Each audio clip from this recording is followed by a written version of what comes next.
Bonjour, bonsoir à tous. Bienvenue tout d'abord. Je me présente, je m'appelle Domitille Larrivet, je suis journaliste de métier et je suis une auditrice de la 5e session de l'IHEMR, il y a donc 2 ans. J'ai le grand plaisir de contribuer avec Xavier Guézou ce soir à l'animation de ce débat dans un contexte un petit peu exceptionnel. C'est exceptionnel à la fois par la qualité des intervenants qui ont accepté de se rendre disponibles pour échanger et incarner le dialogue interreligieux. C'est exceptionnel aussi par les conditions dans lesquelles se tient ce débat, car vous êtes seulement quelques-uns à être dans cette belle salle du Collège des Bernardins qui nous accueille, mais vous pouvez être nombreux à suivre les débats et à participer aux échanges grâce à la formidable technologie qui a été mise en place. Donc on peut nous suivre sur YouTube, sur Facebook, et l'équipe de techniciens assure la diffusion qui permet à chacun d'être présent en quelque sorte. On est donc ensemble jusqu'à 20h30. Durant le débat, vous pourrez poser vos questions aux intervenants ou faire part de vos réflexions, alors soit via le chat sur YouTube et sur Facebook, soit sur l'email secrétariat@ihemr.org. Et via ces 2 moyens, nous transmettrons vos propositions, vos questions aux intervenants dans la demi-heure d'échange qui est réservée. Voilà, je ne vais pas parler davantage. Je vais tout de suite passer la parole à Michel de Virville, que j'invite à ma place, qui est donc le président du conseil d'administration de l'IHEMR depuis l'année dernière. Donc Michel, ce n'est pas un ancien auditeur, c'est peut-être le seul trou à son CV, mais il est passé par des grandes institutions, CNRS, cabinet ministériel, industrie automobile, instance patronale. Donc vous avez notamment une expertise reconnue dans le droit social. Michel, je vous passe la parole pour nous dire cette année qui s'achève pour l'IHEMR, ce que vous en avez pensé. Merci. Mesdames, Messieurs, chers amis, d'abord je voudrais vous souhaiter la bienvenue. Alors je le fais, si vous me le permettez, à un double titre, comme président du conseil de l'IHEMR. J'ai du mal ici à ne pas le faire comme directeur honoraire du Collège des Bernardins, puisque j'ai eu la chance d'être le directeur de cette institution pendant les 6 premières années de la réouverture du collège. Je souhaite la bienvenue, bien sûr, d'abord à nos amis et aux représentants des familles religieuses qui sont réunies là ce soir et qui vont nous entretenir. Je le fais aussi auprès des auditeurs de cette session, qui est une session qui s'est déroulée, je pense, bien, en dépit évidemment des circonstances qui étaient celles de la pandémie et qui n'ont pas facilité les relations entre les auditeurs, qui sont un des ingrédients des sessions de l'IHEMR. Mais je crois que malgré ça, l'être humain a toujours le dessus. Et donc, en dépit du Zoom, les relations se sont tissées, les mémoires se sont écrites. Et je pense que cette session n'est pas une session de qualité inférieure à celle des sessions précédentes, ce qui est une très bonne chose. Je le fais aussi pour les amis de l'IHEMR qui ont été invités et qui nous ont rejoints dans cette salle ou qui nous suivent à partir de YouTube. Je voudrais simplement ajouter un mot. Quand j'étais directeur du Collège des Bernardins, c'est la question de la place qu'occupent les religions dans la communauté nationale m'est toujours apparue comme une question absolument centrale. À l'époque, c'était 2008. On ne peut pas dire que depuis cette date, la question est perdue de l'actualité. Elle en a plutôt gagné fortement. Je suis, pour ma part, convaincu que les religions représentent une ressource considérable pour la citoyenneté, dans leur diversité, mais évidemment à certaines conditions. Elles ne sont pas propriétaires de la vérité, et par contre, elles sont au service du lien social. Et à ce double titre, elles peuvent apporter une contribution tout à fait spécifique et considérable. Mais ça suppose que le pacte que représente la laïcité soit un pacte qui soit gardé. Comme vous l'avez constaté, comme nous le constatons tous, ce pacte, et c'est logique, fait l'objet d'un débat très vif. Donc ces deux questions vont être au cœur des échanges de cette séance qui vient en conclusion de la session. Et je m'en félicite et je vais l'écouter avec beaucoup d'intérêt. Merci beaucoup, Xavier. Merci. Merci, Monsieur le Président. Monsieur le Ministre, Mesdames les députés, Messieurs les sénateurs, Monsieur le conseiller culte et immigration, Monsieur le chef du bureau central des cultes, Messieurs les préfets et sous-préfets, Monsieur le directeur, chers partenaires, Fondation Notre-Dame et Fédération protestante de France, chers présidents, chères auditrices et auditeurs, chers amis, bonsoir, bienvenue. Nous voici donc réunis pour notre traditionnelle soirée de clôture au Collège des Bernardins, que je remercie bien sûr vivement pour son accueil et sa mise à disposition de moyens toujours impeccables. C'est le terme d'une année bien curieuse et, chers auditeurs, vous l'aurez vécu selon des modalités très inhabituelles, puisque si toutes les conférences ont pu être tenues et réalisées, la moitié des ateliers de terrain seuls l'ont été. J'aurai donc pour ma part la chance de vous revoir l'an prochain pour 5 ateliers, donc 50% de vos ateliers. Vous me demandiez qu'est-ce qui restait à faire, donc 5 ateliers l'an prochain. Donc bienvenue par avance en 2021-2022. Également, nous devons vous féliciter, comme le disait Michel, pour avoir mené à bout vos travaux en comité avec les soutenances qui se tiendront la semaine prochaine. Je sais que vos mémoires sont archi prêts. C'est donc ce soir votre 33e conférence de l'année et je suis très heureux de vivre cette soirée avec nos invités. Je ne vous présente pas tout de suite, Domiti s'en chargera tout à l'heure. Mais je me tourne vers vous, car nous vous avons proposé ce temps de parole et de débat autour de votre actualité, ce qui occupe vos structures et vos fidèles, et aussi un temps de parole et de débat sur des sujets qui travaillent notre société, car en effet, si le temps du Covid a ralenti certaines choses, le temps du gouvernement et le temps sociétal, lui, ne s'arrête pas. Nous pouvons d'ailleurs nous en réjouir. Il y a d'ailleurs actuellement des sujets en discussion à l'Assemblée nationale et monsieur le conseiller Darmanin nous rejoindra tout à l'heure à l'issue de ces travaux. Alors, en effet, s'il est essentiel de prendre le temps de comprendre l'articulation précise des relations entre État et culte, et on aura tout à l'heure un temps de discussion autour de la loi Principe de la République et lutte contre le séparatisme, un temps de débat sur la laïcité, donc, qui articule les relations entre État et culte. Ces sujets nous ouvrent en réalité sur la question de religion et démocratie, et donc de ce qui nourrit la vie démocratique. Qu'est-ce que les différentes traditions spirituelles et religieuses peuvent apporter au débat démocratique comme sagesse et comme gain dans une société libre, individualiste, influençable, mais aussi une société au potentiel de générosité et de création extraordinaire. Oui, nos sociétés sont riches et puissantes, donc fragiles, guettées par l'anomie, comme l'avait si bien prédit Tocqueville. Et le déploiement à l'infini de droits individuels coexistants peut poser question. Et pourtant, comme le relèvent Roger Paulroy ou Cynthia Fleury, ou encore Régis Debray quand il parle des frontières, il n'y a pas de liberté sans limite. Quelles sont-elles aujourd'hui ?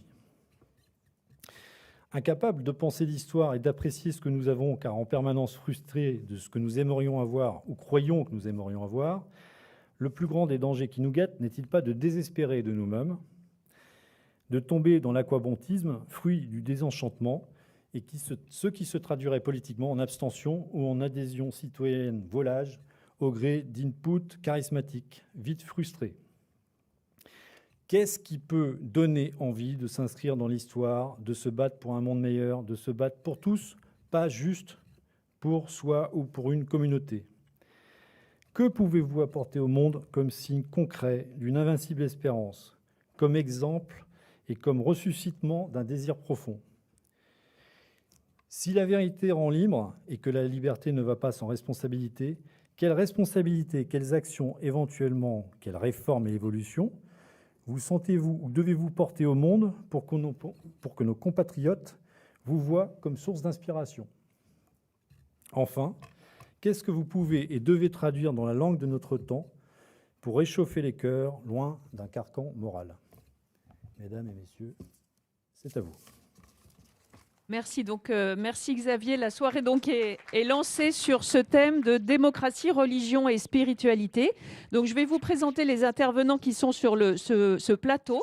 Donc nous avons à côté de Xavier le professeur Mohamed Moussaoui, qui est donc le président du Conseil français du culte musulman, CFCM. À ses côtés, nous avons le rabbin Laurent Béros, qui représente Rahim Korsia, le grand rabbin de France. Ensuite, nous avons le pasteur Thierry André. Il est président de la Fédération protestante d'Île-de-France, en charge du lien fédératif à la Fédération protestante de France, et il nous expliquera de quoi il s'agit. Et puis, mon voisin de gauche, qui est donc Monseigneur Dominique Blanchet, vice-président de la Conférence des évêques de France. Voilà, donc dans cette première partie de soirée, chacun des représentants des cultes, comme le disait Xavier, est invité tour à tour à dresser un portrait des enjeux que traverse sa religion aujourd'hui. Et puis, dans un deuxième temps, on rentrera avec Louis-Xavier Thiraud sur la question de la loi séparatisme qui est brûlante d'actualité. Donc, Monseigneur Blanchet, si vous voulez bien, je vous passe la parole à vous en premier. Comme vous voulez, si vous êtes bien là ou vous allez là-bas, comme vous préférez. Très bien. On apprécie ces moments où nous pouvons retirer un peu le masque.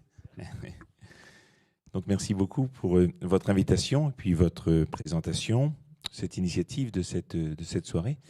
Mesdames, Messieurs, bonjour. Il se trouve, comme cela nous a été dit à l'instant, que la commande qui nous avait été faite donc, était de présenter quelques chantiers. C'était le mot employé, que j'aime bien, parce qu'on est toujours en travail, en cours, dans nos traditions, et visant à un meilleur service des fidèles en particulier, et de la société en général. Pour ma part, j'ai trouvé que déjà la formulation de la question était intéressante, car elle sous-entend qu'à travers des quêtes particulières des fidèles, une recherche écoutée dans leur tradition, eh bien, le bien commun pouvait être pris en compte et soigné pour tous, peut-être même renouvelé dans son inspiration, en tout cas la prise en compte de ce bien commun. C'est pour moi absolument une évidence comme religieux de l'Église catholique, mais je m'emploierai à l'illustrer à travers trois focus qui font notre actualité et qui me permettent de vous présenter en même temps les défis, pourquoi c'est important pour les fidèles catholiques, cet axe-là, ce chantier-là, cette question-là, et comment ça peut résonner pour l'intérêt de la société en général.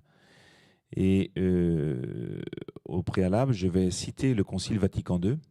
C'est le Concile Vatican II donc, qui a été vécu il y a 60 ans, qui est un événement majeur de l'Église catholique, desquels sont issus des textes qui nous structurent, qui nous ont permis de nous lancer autrement dans la compréhension de nous-mêmes et dans l'annonce de l'Évangile tel que nous le comprenons dans la tradition catholique. Un des textes majeurs, l'Église dans le monde de ce temps, commence avec ces quelques mots. Les joies et les espoirs, les tristesses et les angoisses des hommes de ce temps, des pauvres surtout et de tous ceux qui souffrent, sont aussi les joies et les espoirs, les tristesses et les angoisses des disciples du Christ, et il n'est rien de vraiment humain qui ne trouve écho dans leur cœur. La communauté des chrétiens se reconnaît donc réellement et intimement solidaire du genre humain et de son histoire. Quelque chose d'évident, mais qui pour nous est profondément inscrit dans notre quête. Tout ce que nous cherchons pour nous, nous avons conscience de le chercher pour l'humanité.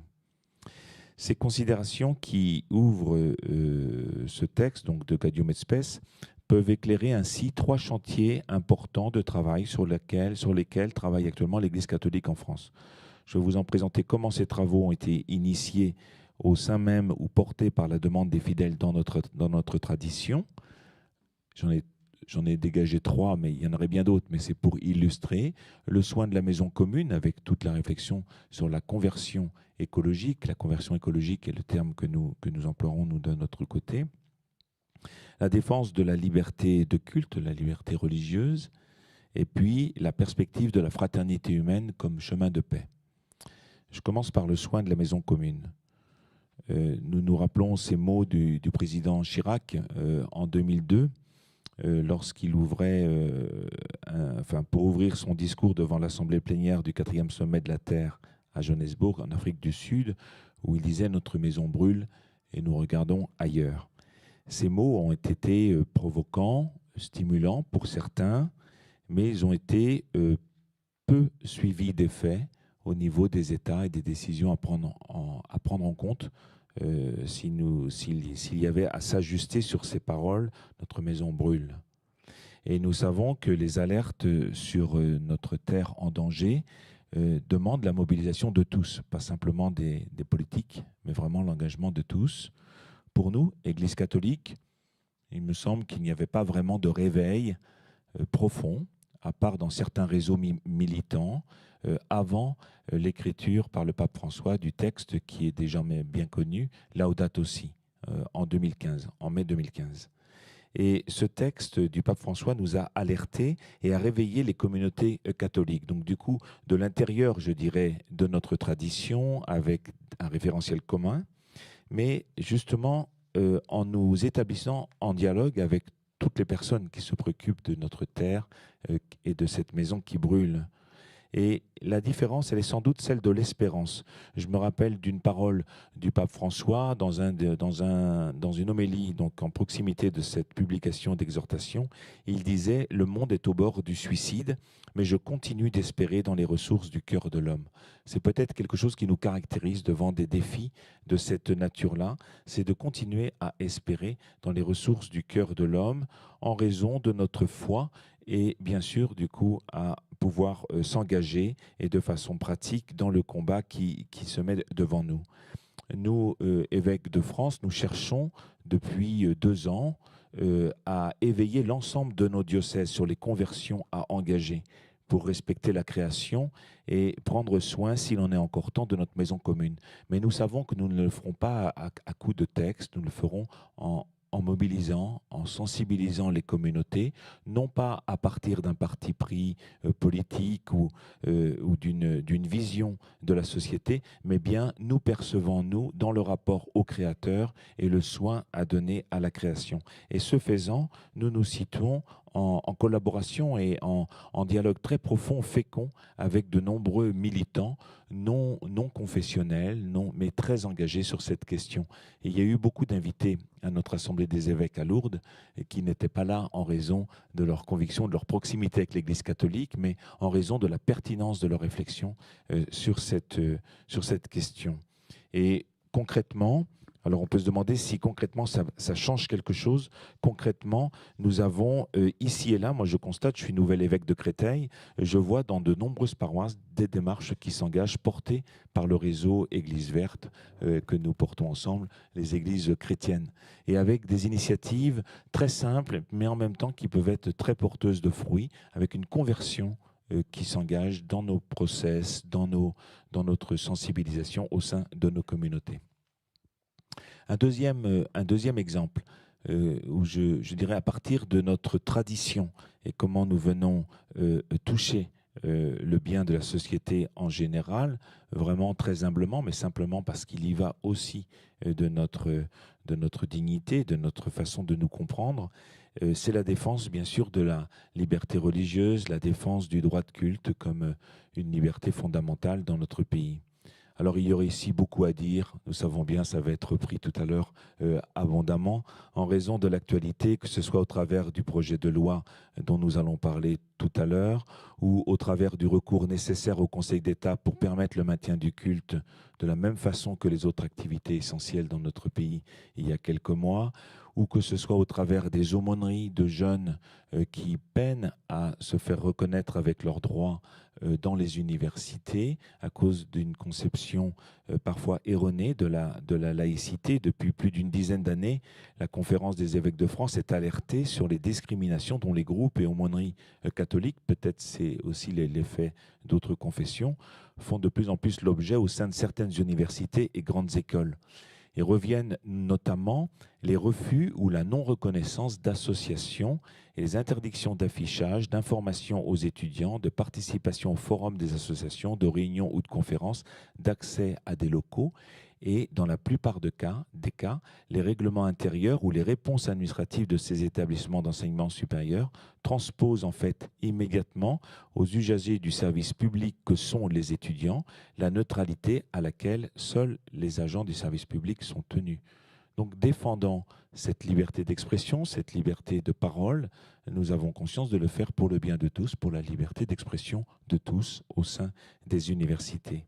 En défendant le droit de culte catholique pour nous, en étant vigilants, en alertant sur le projet de loi actuel, nous ne faisons vraiment pas que défendre notre culte, nous défendons une liberté reconnue comme fondamentale, la liberté religieuse sans laquelle l'homme ne serait plus considéré que comme un élément sans dimension verticale, sans dimension transcendantale, en tout cas tel que nous le percevons, et la liberté religieuse, et nous défendons, ainsi la laïcité, qui est notre manière française d'organiser les relations entre les religions et l'État. Bien sûr, les limites de cette liberté sont dans le respect de tous et de chacun, mais tout État grandit dans la mesure où il respecte cette liberté, avec la liberté des citoyens qui doit comporter, bien sûr, le respect de la liberté spirituelle des autres. Et puis nous pourrions continuer avec la loi qui vient d'être votée à l'instant à l'Assemblée. Lorsque nous défendons la dignité absolue de toute personne, depuis sa conception jusqu'à sa fin, nous ne défendons pas notre tradition. Nous nous comprenons nous-mêmes avec notre dignité, qui d'ailleurs est attestée par bien des textes, et nous le portons dans le débat en alertant les consciences. Nous ne faisons que ça, mais il semble que c'est très précieux aujourd'hui. Nous sommes inquiets sur ce qui est en train d'advenir. Troisième exemple, une promotion de la fraternité. Alors ça peut paraître plus diffus, mais j'ai quand même choisi de le prendre comme exemple parce que nous travaillons dans beaucoup de diocèses de France à développer ce que l'on appelle des petites fraternités, des petites communautés dans lesquelles les gens se connaissent, se respectent, et des communautés qui demeurent ouvertes pour accueillir tout homme, toute femme qui voudrait en faire partie, ceci au nom de notre foi. Dans la foi catholique, dans la foi chrétienne que nous partageons, Jésus nous invite à prier le Père comme notre Père, et ce faisant, nous nous percevons comme frères. Se percevoir comme frères, ça veut dire que nous ne choisissons pas, et nous n'avons qu'un chemin, c'est d'apprendre à nous aimer. Choisir ses amis, c'est une chose. Nous pouvons choisir des amis, nous pouvons en rejeter d'autres comme non-amis, mais avoir un frère, voilà qui nous oblige, et qui nous oblige à travailler la relation de fraternité. Le pape François a ouvert quelques démarches, alors parfois très médiatisées, comme son voyage en Irak, à partir d'un texte qui s'appelle La fraternité humaine, et qui, progressivement, il fait signer avec les différentes religions. Si nous réussissons à nous percevoir les uns et les autres comme frères, et ce n'est pas simplement entre croyants, entre religieux, mais c'est vraiment avec l'ensemble de la communauté humaine, eh bien, il y a véritablement un travail qui nous rend cohérents avec notre foi, avec notre tradition, mais qui a un impact très, très, très fort sur la société. À titre d'exemple, je prendrai simplement notre devise républicaine, la fraternité sans référence quelque part à un père, sans référence verticale, quel que soit le transcendant que nous puissions mettre, la fraternité risque fort de devenir sélective s'il n'y a pas quelque chose qui l'oblige. Or, choisir que ceux-ci sont plus dignes que d'autres de vivre nous conduit sur des chemins inévitablement d'exclusion, sur des chemins qui mettent à l'écart des personnes. Alors, c'est là où, pour nous, le fait de travailler, c'est un axe pastoral très simple, mais le fait de travailler à cette fraternité, à la perception, à la compréhension de tout homme, de toute femme comme son frère, eh bien, porte en lui-même un impact sur la société. Et inévitablement, pour revenir sur le sujet d'avant, les questions d'euthanasie, de défense de la vie depuis la conception, le respect des personnes réfugiées, tout cela en est forcément très atteint et nous font interpellant, ça ne peut pas être autrement, dans la cité, mais interpellant pour le bien de la société en général.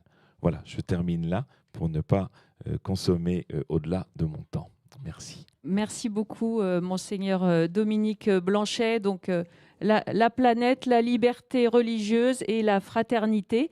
Alors, on va confronter cette analyse que vous venez de faire avec maintenant le rabbin Laurent Béros, donc, qui représente le grand rabbin de France ce soir. Est-ce que vous n'avez pas de papier, mais vous devez avoir tout en tête pour présenter les enjeux donc, du judaïsme en France aujourd'hui? Ça marche. Okay. J'aimerais bien avoir tout en tête.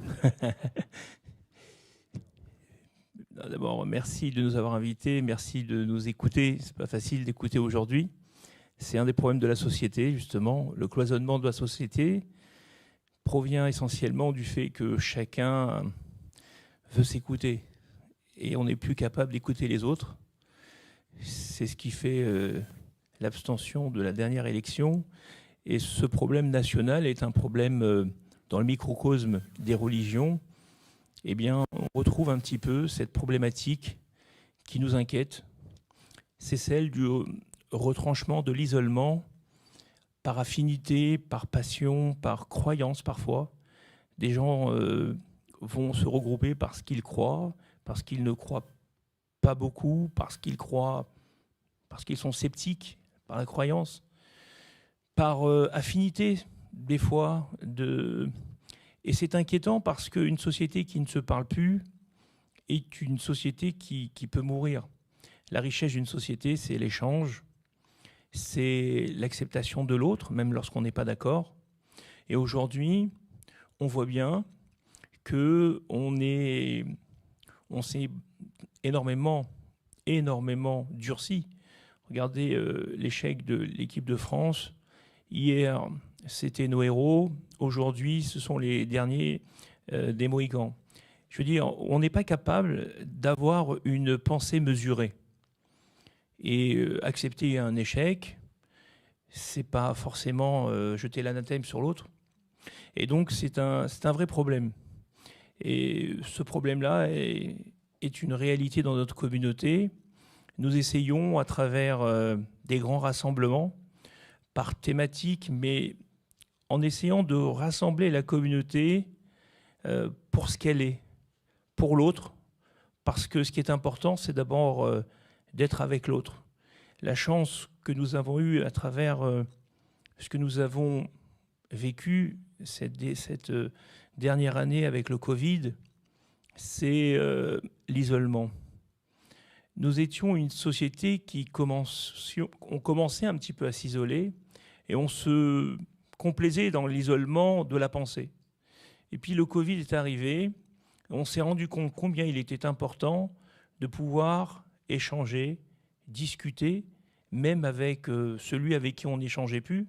On a découvert des choses assez incroyables, c'est que des voisins qui ne se parlaient plus se sont mis à se reparler parce qu'ils n'avaient plus qu'eux pour parler. Et donc, le Covid nous a montré qu'on était capable de surpasser et de dépasser nos convictions qui sont parfois une arme à double tranchant. Avoir des convictions, c'est strictement nécessaire, mais si la conviction est là pour combattre l'autre, alors elle est forcément négative. Donc c'est une grande réflexion que nous menons sur cet isolement, sur l'ouverture de l'autre. Nous sommes tous effectivement des frères, et même si parfois on n'a pas d'affinité avec l'autre, mais ce n'est pas parce que je n'ai pas d'affinité avec l'autre que je ne l'aime pas. L'amour, c'est quelque chose qui doit être partagé, et donc il est impératif de développer cette dimension, la dimension de l'homme. À travers mon agissement, il y a un homme derrière, il y a une femme, et donc je dois prendre en compte toute cette problématique en sachant que j'ai une responsabilité dans le non-sourire que je peux donner à l'autre, dans le non-bonjour que je ne vais pas donner. Eh bien, j'en ai une responsabilité, et de la même manière que j'aurai une part dans la journée peut-être heureuse que je vais donner à l'autre, en simplement lui disant bonjour et en lui permettant d'exister. Voilà la première analyse que nous avons fait à travers cet épisode Covid, qui nous a ramené à cette réalité, eh bien, de voir les gens qui ont un besoin de se revoir, de se reparler, mais d'un côté, de ne pas parler avec tout le monde. Et ça, c'est extrêmement important. On doit parler avec les religieux, les non-religieux, les gens qui ne croient pas, parce que c'est aussi des hommes. Et c'est pas parce que je ne crois pas que je n'ai pas d'existence. Et nous devons, eh bien, respecter chacun. La deuxième chose, c'est que dans notre communauté, nous connaissons une alia. La alia, vous savez ce que c'est? Ce sont les Juifs qui décident de partir en Israël pour vivre un judaïsme, ce qu'ils disent parfois, épanoui. Mais la raison de la Alia a souvent été expliquée par l'antisémitisme. On se rend compte dès que ces dernières années que la Alia n'est pas que l'antisémitisme. La Alia, c'est aussi la possibilité ou l'impossibilité parfois pour nos enfants de pouvoir suivre une scolarité de façon pérenne en France et en République. Je m'explique, nous avons une chance extraordinaire, c'est d'avoir la laïcité. La laïcité, c'est quelque chose d'extraordinaire et sans elle, nous ne pourrions pas parler aujourd'hui, donc c'est formidable. Simplement, la laïcité, il y a 15, 20 ans, était une laïcité qui était comprise et c'était du bon sens. Et aujourd'hui, on a perdu ce bon sens. Je m'explique. Nous avons parfois des étudiants qui sont respectueux, par exemple, du Shabbat, le samedi, qui est chômé. On a parfois un examen, parfois on a un TP, quelque chose de pas très important, mais qui peut être éliminatoire. Et on a des élèves qui sont scrupuleux de cette loi et qui vont perdre une année de leur vie parce qu'ils n'ont pas pu se rendre à cet examen. Qu'est-ce que cette communauté qui est scrupuleuse de la loi fait? Bien, elle part. Elle part parce qu'elle se dit comment je vais faire pour suivre un cursus universitaire. Donc soit ils partent en Israël, mais ce n'est pas vrai. Il y a des gens qui partent au Canada, des gens qui partent en Angleterre, parce que là-bas, la laïcité a été mieux comprise, je pense, et que, en fin de compte, c'était un problème de 5-6 dates par an, toutes religions confondues, et que trouver une solution à cela, c'était permettre une intégration plus importante. Donc l'ALIA, aujourd'hui, est due aussi au manque de possibilité de nos jeunes de pouvoir s'intégrer.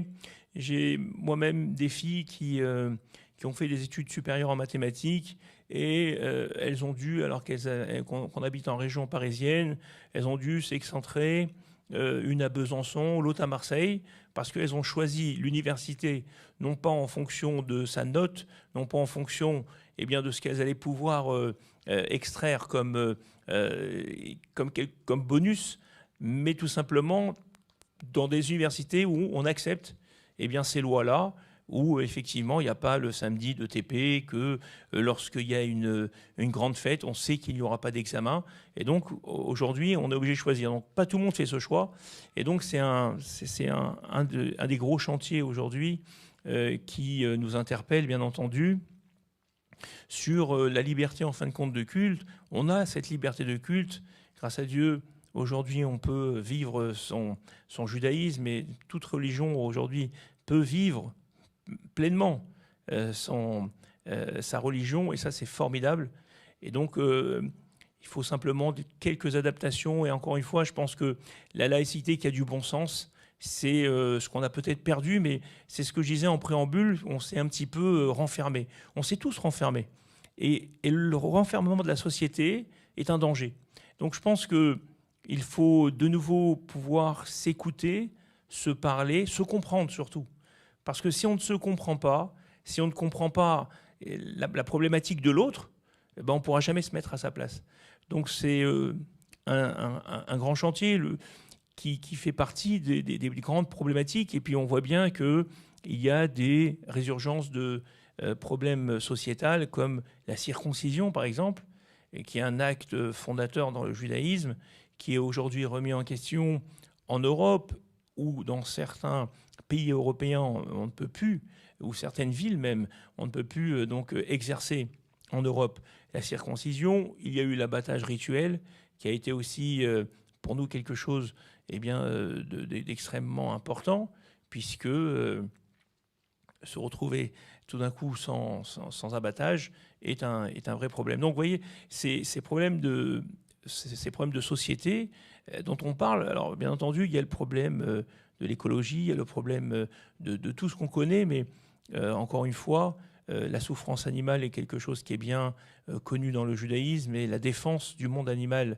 est quelque chose qui est revendiqué, qui est discuté et qui est écrit noir sur blanc. Et donc,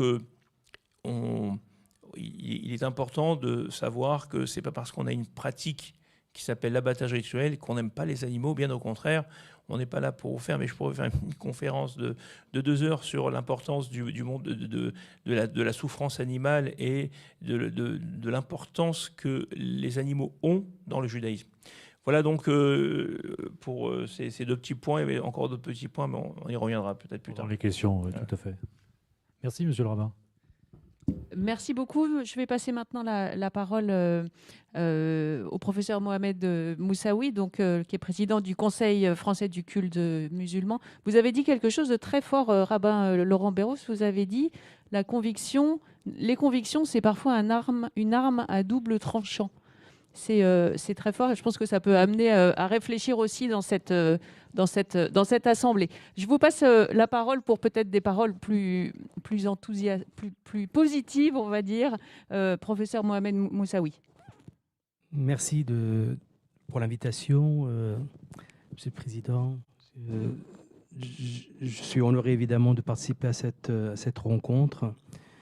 Et mon intervention, puisqu'il s'agit de dire quelques mots sur l'actualité que vive la communauté musulmane, je dirais que les musulmans vivent entre 2 extrêmes. Un extrême intérieur, celui malheureusement qui pourrait aller jusqu'à causer des meurtres, des crimes au nom de la religion musulmane, ce qu'on appelle le terrorisme se réclamant de l'islam. Puis aussi un autre extrémisme qui vit aussi dans notre société et qui utilise cet extrémisme intérieur pour nier aux musulmans et à l'islam toute possibilité ou toute place dans la cité. Et souvent, l'immense majorité des musulmans vivent entre ces 2 extrêmes. Ils essayent de créer un chemin pour que l'islam devienne une religion comme une autre dans notre pays, notre république qui est laïque. Ce n'est pas une république athée, donc elle laisse toute la place à toutes les religions. Je pense que c'est important de le rappeler. Et les musulmans de France, donc, je dirais, dans la construction de leur institution, je dirais représentative, mais aussi leur institution de formation, leur institution de financement, tout ce qui pourrait aider le culte musulman à vivre comme les autres cultes, parfois bicentenaires, voire plus, millénaires. C'est une jeune religion, au sens de l'installation dans notre pays. L'organisation encore moins, pour dire une vingtaine d'années à peu près, que l'expérience du Conseil français du culte musulman a vu le jour. Et c'est ces difficultés-là, effectivement, qui jalonnent en fait l'actualité des musulmans de France. Nous avons aussi la laïcité.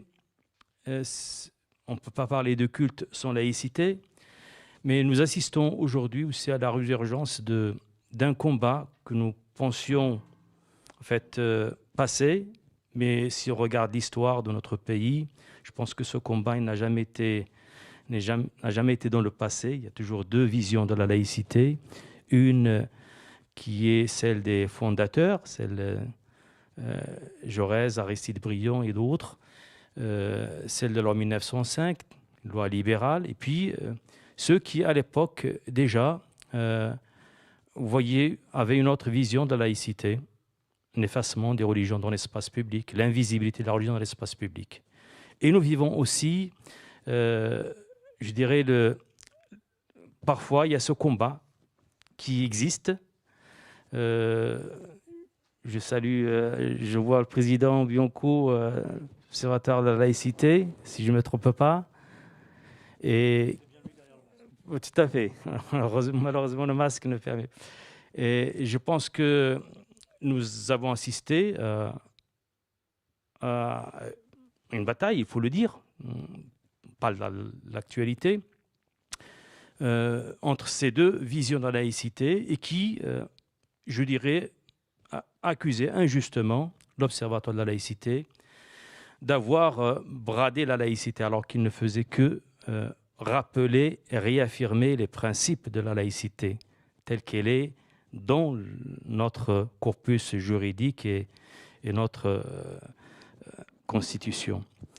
Et nous avons vu qu'à chaque fois, l'islam était malheureusement au centre de ce débat entre ces deux visions, en fait, de ces deux détenteurs de la laïcité.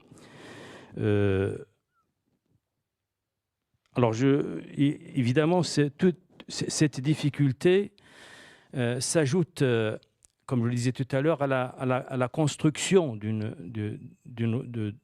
l'organisation du culte musulman qui peine à trouver les chemins, je dirais, qui lui permettrait donc de tirer profit du cadre qui est le nôtre, le cadre républicain et laïque, et de dépasser les divergences entre différentes, je dirais, courants, voire groupes, fédérations au sein de l'islam de France, qui peinent malheureusement à trouver son unité pour pouvoir effectivement, dans ce climat de difficulté, montrer le chemin. Nous avons essayé, par le projet de la charte sur les principes de la République, d'apporter une réponse à ces difficultés que je viens de citer, c'est-à-dire donc rassurer nos concitoyens sur le fait que cette fraction extrémiste qui se réclame de l'islam n'a rien à voir avec ce que partage l'immense majorité des musulmans. Et nous avons inscrit, noir sur blanc, un certain nombre de principes qui font rapprocher les musulmans de France de leurs concitoyens. Je pense que nous avons réaffirmé tous les principes de la République, liberté, égalité, fraternité. Et nous avons également rappelé un certain nombre de fondements de notre religion qui nous rapprochent de nos concitoyens. Et je dirais que cette charte des principes de la République que nous avons portée, que nous avons essayé d'apporter comme une réponse à ces défis que nous rencontrons, donc en rassurant nos concitoyens, mais aussi en montrant à nos coreligionnaires la voie à suivre pour que nous puissions vivre avec nos concitoyens dans la paix et dans la construction mutuelle, dans la reconnaissance mutuelle. Malheureusement, même avec ce projet... Et le sola gratia, le salut par la grâce seule. Et puis le solus Christus, c'est le Christ seul que nous présentons. Et puis le soli Deo Gloria, sola Deo Gloria, pardon, qui à Dieu seul soit la gloire. Donc ces 5 piliers sont là pour nous, comme des balises en fait, dans notre foi. Et vous allez voir que je vais y revenir dans mes propos dans quelques instants. Donc, dans cette situation complexe et compliquée que nous avons traversée, ces 5 piliers nous ont aidés à garder le cap. Mais je dirais il y a 2 axes principaux. D'abord en interne, nous avons plusieurs chantiers, plusieurs domaines dans lesquels nous avons décidé de continuer d'agir et de garder le cap. Et le premier de ces domaines, c'est la réaffirmation du sola scriptura, de notre attachement à la Bible et à l'autorité des Écritures. Alors, je voudrais dire d'abord que le protestantisme n'est pas une religion du livre. Le livre du Premier Testament et jusqu'à la fin du Second Testament vise à nous relier à une personne qui est le Christ. Donc voilà, important de le rappeler, mais pour autant, la Fédération protestante de France a décidé de faire de l'année 2022 l'année de la lecture commune de la Bible. Un vrai défi en protestantisme, puisque la capacité d'interpréter la Bible est très variable si l'on passe des extrêmes libéraux aux plus fondamentalistes.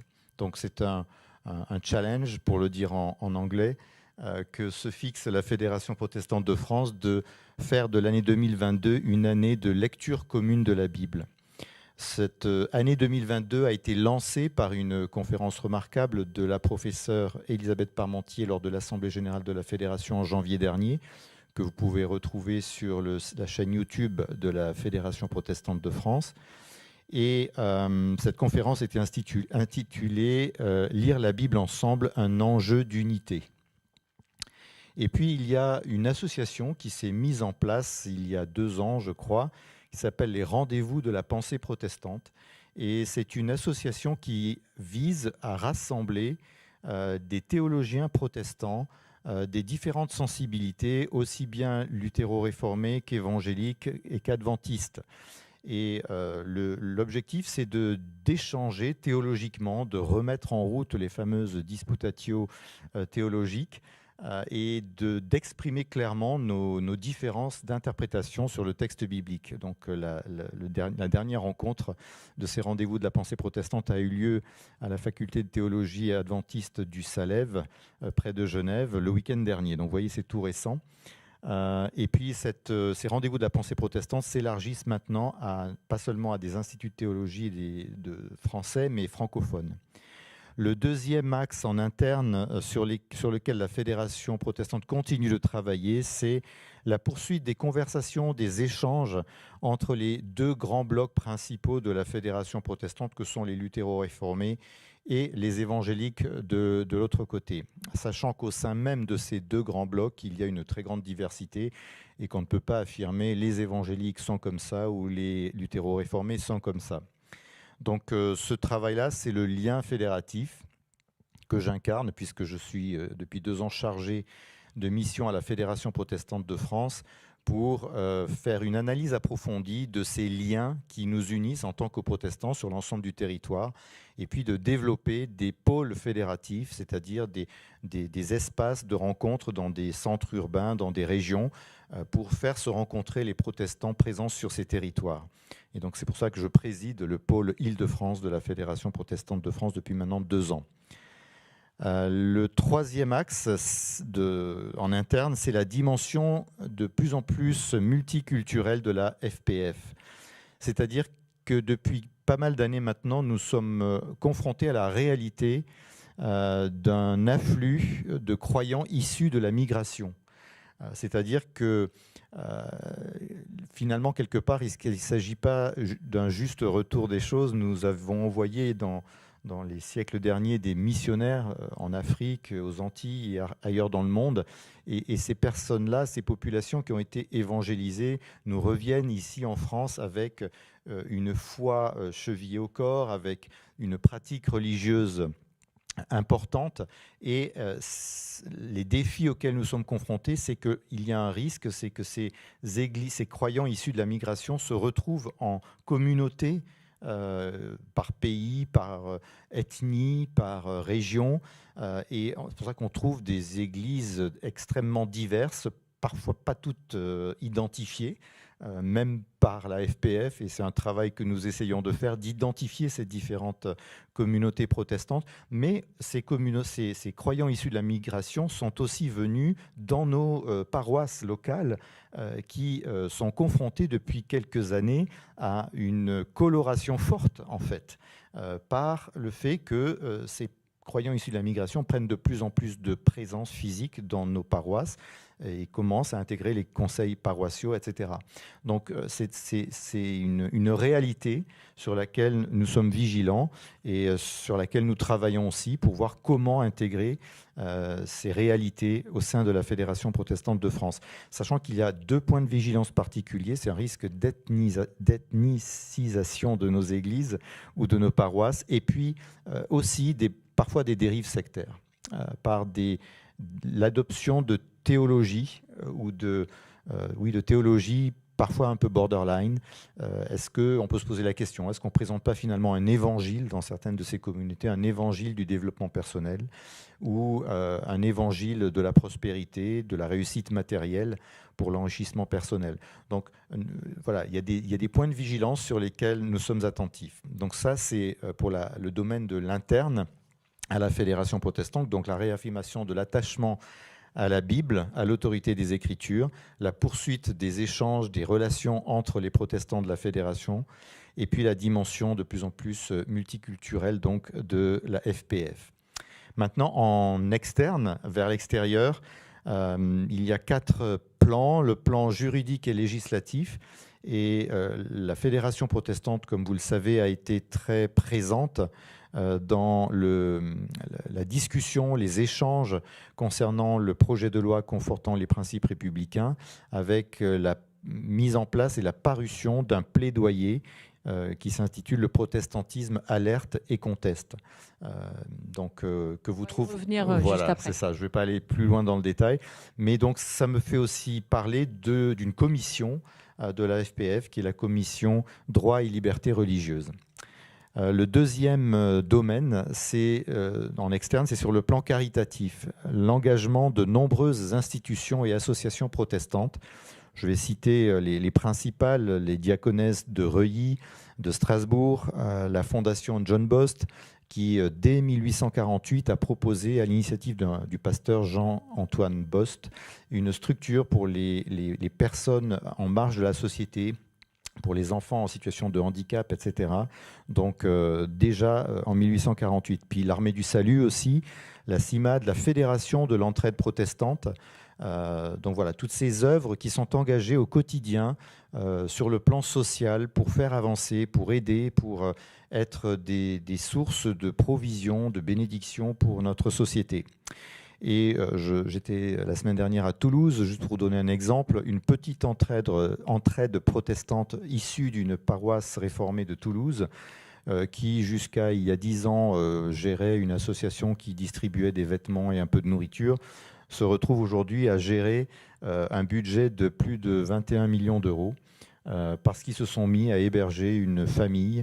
Et puis là, en ce moment, ils hébergent environ 3500 personnes, individus, familles, dans des hôtels, dans des appartements. Donc une petite association qui est devenue un acteur majeur, en fait, et qui est financée donc, en grande partie par les conseils départementaux et conseils régionaux.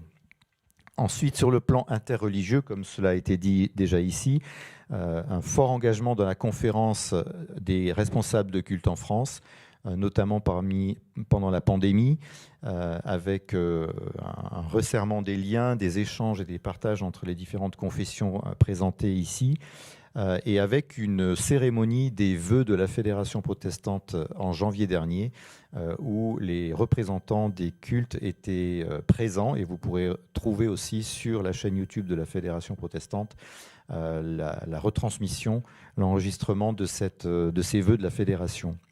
Ensuite, il y a aussi, dans le cadre le contexte de l'interreligieux, il y a à la Fédération protestante un service qui est le service des relations avec les autres églises chrétiennes. Et c'est ma collègue, la pasteure Anne-Laure Danet, qui est responsable du service et qui fait un très bon travail dans ce sens. Et puis, un aspect peut-être qui n'est pas toujours très visible, mais c'est dans l'interreligieux, c'est la question des aumôneries. La Fédération protestante héberge 4 aumôneries, dont celle aux armées. L'aumônerie donc protestante aux armées. Alors c'est paradoxal puisque c'est à l'extérieur, mais en même temps c'est dans un milieu fermé. Mais cette aumônerie aux armées est confrontée à la réalité de l'interreligieux. Ensuite, dans le domaine des établissements sanitaires et médico-sociaux, l'aumônier en chef est un pasteur réformé togolais, mon collègue Victor Azra, qui fait aussi un bon travail pour implanter l'aumônerie protestante dans les différents hôpitaux, maisons de retraite, etc. Et puis, dans les prisons aussi, l'aumônerie aux prisons, c'est un aspect qui est bien présent dans la Fédération protestante, avec notamment, grâce à l'initiative de la Fédération qui a été porteuse dans ce sens, la mise en place d'un DU, d'un diplôme universitaire d'aumônerie, en lien avec la faculté de théologie de Strasbourg. Donc, qui est un passage obligé pour pouvoir être aumônier aujourd'hui. Il va falloir arrêter là. J'arrive au bout là. Et puis, l'aumônerie aussi aux aéroports. Et puis, je passerai sur les commissions des relations avec l'islam et commissions relations avec le judaïsme qui sont présentes à la Fédération protestante. Et puis, pour terminer, en fait, aussi l'engagement climatique avec une commission justice, écologie et justice climatique, avec un plaidoyer qui a été donné l'année dernière aux plus hautes autorités de l'État. Voilà, je vous remercie. Merci. Merci à nos 4 intervenants. Un grand merci à vous. Je vois déjà des questions qui sont arrivées sur le prompteur. Est-ce que on va commencer par la salle, puisque là, c'est la soirée de clôture des auditeurs, donc aux auditeurs la priorité. On a un petit peu de temps pour les questions avant d'engager la seconde partie de la soirée. C'est à vous. Alors, en attendant que les auditeurs ou les auditrices posent leurs questions, s'ils en ont, il y a une question pour M. Moussaoui, qui est la suivante. La charte des principes des imams constitue un fait majeur dans le dossier de l'organisation du culte musulman dans notre pays. Est-ce qu'elle a été débattue, discutée avec la base, les délégués du CFCM? Vous avez laissé entendre qu'une version améliorée pourrait voir le jour. Quelle suite pour cette charte pour qu'elle soit pleinement ou mieux admise et appliquée sur le terrain? Autre question, c'est une deuxième peut-être. Quel avenir pour le CFCM avec toutes les divisions actuelles qui bloquent toute réforme statutaire? Voilà, c'est une toute petite question. Oui.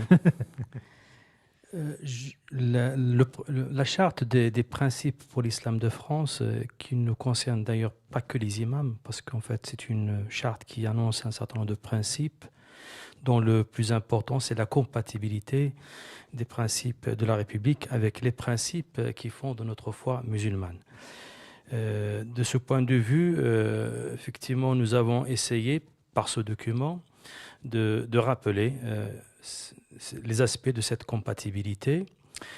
Et donc, c'était un travail qui avait des visées pédagogiques envers nos coreligionnaires et puis aussi nos concitoyens, pour qu'ils sachent un peu dans quel état d'esprit l'immense majorité musulmane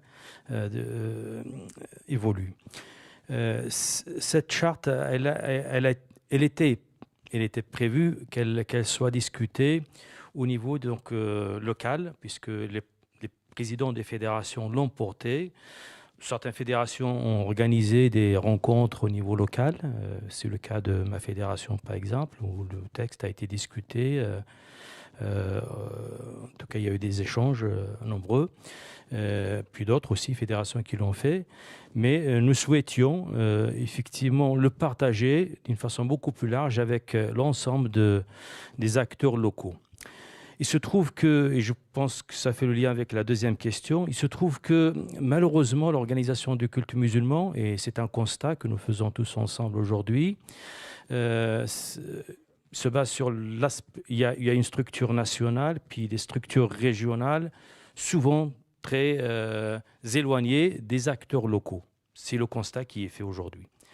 Raison pour laquelle, en tout cas personnellement, et puis d'autres au sein du CFCM, plaident pour la création des conseils départementaux. Ces conseils départementaux auraient pu être l'enceinte de cette discussion, de ces principes, d'un travail collégial au sein de ce conseil, puis une diffusion beaucoup plus large à travers les membres de ce conseil, que sont les mosquées, les centres cultuels de chaque département. Je pense que malgré cette lacune dans l'organisation du culte musulman, que nous souhaitons en tout cas corriger non sans difficulté, mais moi j'ai la conviction qu'il faut des structures de proximité pour justement pouvoir débattre avec les musulmans de France toutes ces questions d'une façon beaucoup plus large. Est-ce que la division entre fédérations, blocs complètement les réformes statutaires, je dirais c'est possible. Je ne vais pas utiliser la langue du bois. Nous sommes face à une difficulté majeure, effectivement, de la vie du Conseil français de culte musulman, si ces composantes ne mesurent pas les défis qui sont en face de nous. Moi, j'ai la conviction qu'aujourd'hui, la défiance à l'égard du CFSM, elle grandit, c'est un fait. La plupart des reproches qui nous sont faits nous sillonnons les territoires, c'est que vous êtes loin. Vous êtes loin, vous n'avez pas d'ancrage local, nous n'avons pas des structures sur lesquelles nous pouvons débattre, nous pouvons même vous enrichir par nos réflexions, par nos compétences. Vous êtes coupé des compétences réelles du terrain. Et je pense que je partage cette critique qui est constructive, je la partage.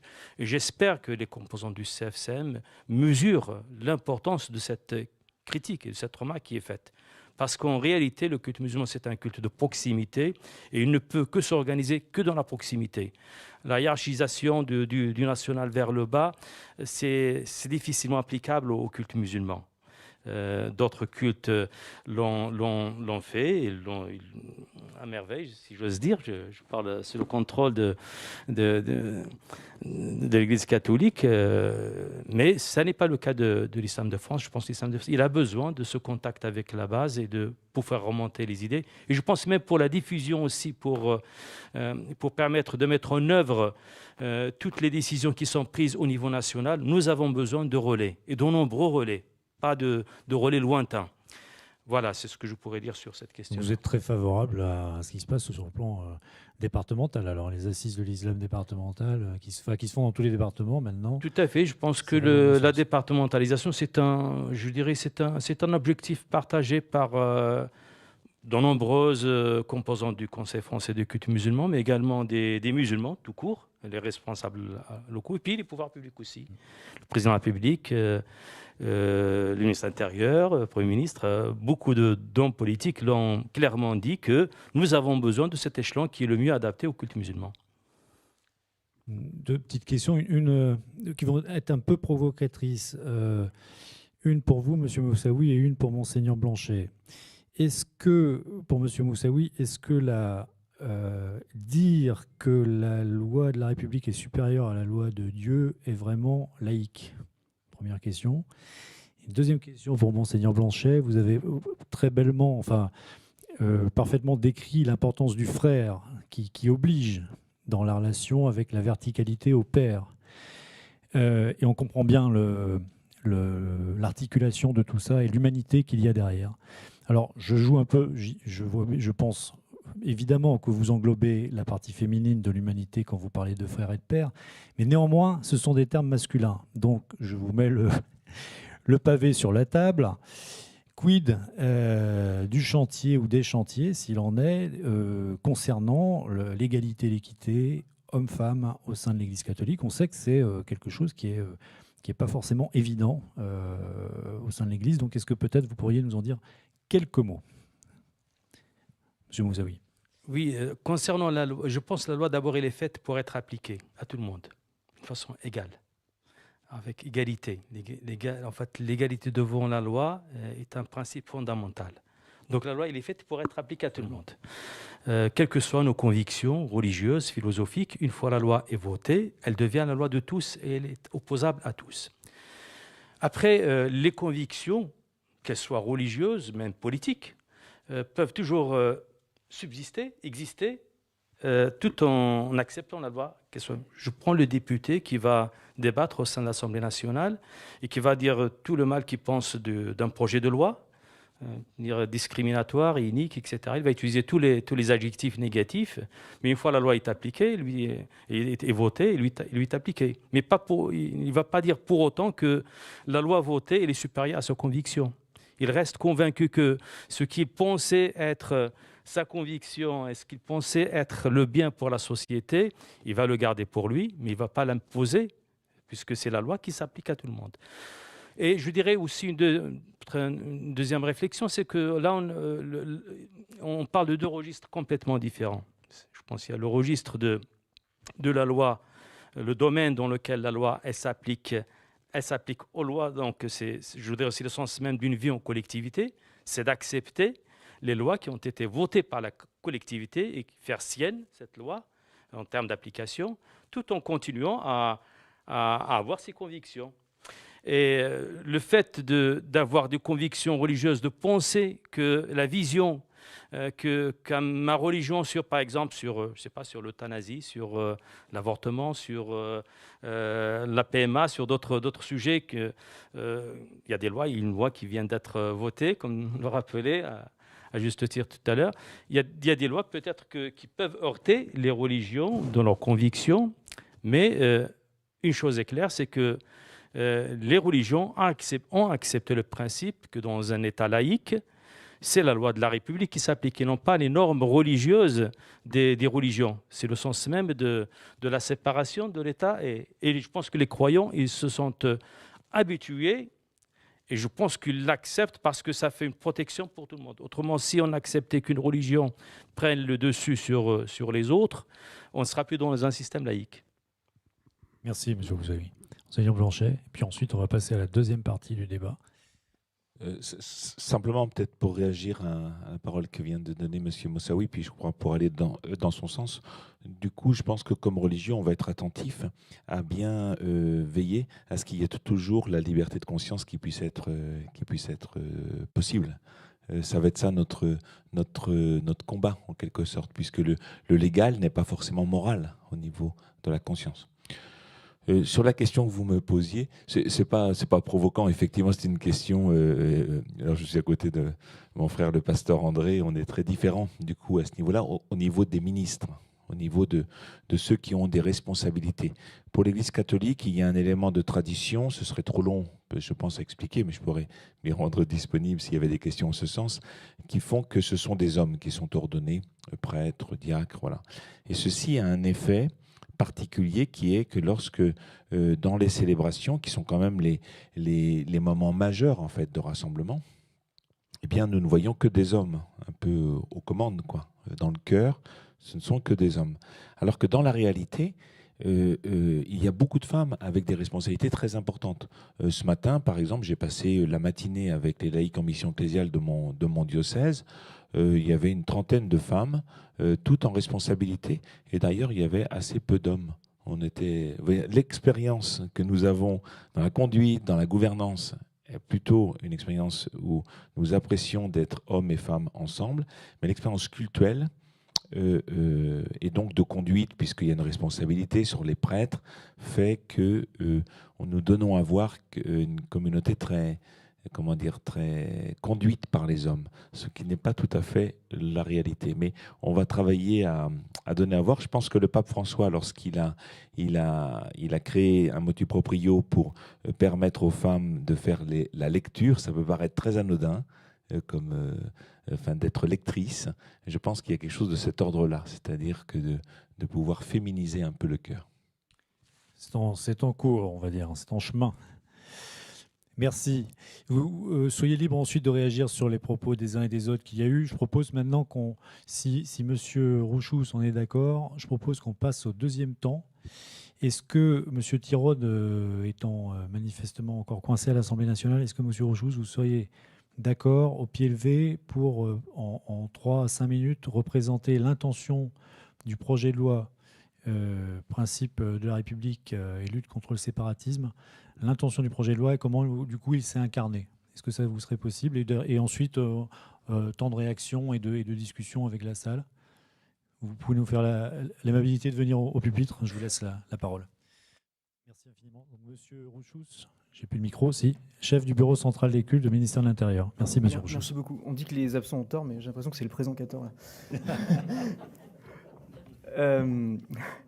Bon, alors quelques mots pour vous expliquer. Vous connaissez un petit peu encore. Pardon ? C'est pas comme si vous avez entendu parler. Ouais, c'est ça. Quelques mots pour vous expliquer la genèse, même si je n'ai pas participé à tout, mais enfin, en 2 ans, j'ai eu le temps de voir l'affaire évoluer. L'idée générale est qu'il existe dans différentes parties de la vie sociale des phénomènes de repli communautaire, qui ont été qualifiés de séparatisme par le président de la République, qui, derrière probablement cette qualification, voulait exprimer le fait qu'il n'y a pas de mal à la communauté. Nous sommes nous-mêmes membres de beaucoup de communautés nationales, confessionnelles, intellectuelles, morales, familiales. Et le problème est quand la communauté devient univoque, enfermée, seule porteuse de sens, de volonté. Alors, il y a Louis-Xavier Thirotte qui vient et qui va prendre ma place. Je suis absolument navré de ne pas pouvoir terminer cette intervention. Allez-y, mais bon, je vous parce que je suis un petit peu lancé. Non, au contraire, terminez. Il me coupera très certainement si je ne traduis pas la pensée qui est celle de mes autorités. Et le problème est quand la communauté devient enfermante, qu'elle n'est pas ouverte sur l'extérieur et qu'elle devient l'unique productrice de normes. Et lorsqu'on atteint cette confusion-là, les pouvoirs publics sont fondés à créer les conditions que les activités qui sont ainsi générées ne soient pas destructrices pour l'ordre social et pour la cohésion sociale. Et alors, ces phénomènes-là, ils ont des manifestations dans beaucoup de phénomènes de la vie sociale. Et très simplement, si vous lisez le projet de loi, le titre 1er, ensuite le titre 2, il y a des chapitres, et ces chapitres ils touchent des pans de la vie sociale dans lesquels il a été identifié qu'il peut y avoir ce genre de manifestation. Alors, quand vous regardez, il y a le service public. Donc, ça a donné lieu à la création de règles pour réaffirmer des principes qui font que le service public doit être délivré de manière égale pour tout le monde. Il y a la vie associative. Là, vous avez entendu parler, on en a beaucoup parlé, parce que vous avez eu l'heure de souligner, Monsieur le Président Moussaoui, le fait qu'on s'en ait beaucoup parlé pendant l'écriture du projet de loi, le fameux contrat d'engagement républicain qui vise précisément à faire en sorte que dans la vie sociale, lorsqu'elle prend une forme de la vie sociale qui est celle des activités d'intérêt général subventionnées, il y a un certain nombre de règles auxquelles on doit obéir. Et ces règles, c'est évidemment pas le principe de laïcité. Ça a été dit et redit au banc des ministres. Ça a été rappelé parce qu'il y a eu un moment des confusions sur ce sujet-là. Mais des principes qui sont tirés des principes fondamentaux qui fait qu'on peut vivre dans une société démocratique en s'acceptant les uns les autres et en supportant la contrainte de ce que certains ne pensent pas comme nous. Alors, dans ce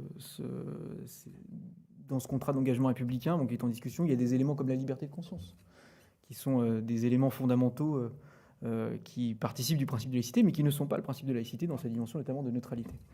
Il y a des manifestations qu'on trouve également sur le net, cette nouvelle dimension dans laquelle certains croient que les régulations normales de la vie sociale ne s'appliquent pas. Donc il y a des dispositions qui visent à faire en sorte que les actes de haine qui sont commis sur Internet puissent faire l'objet de réponses des pouvoirs publics.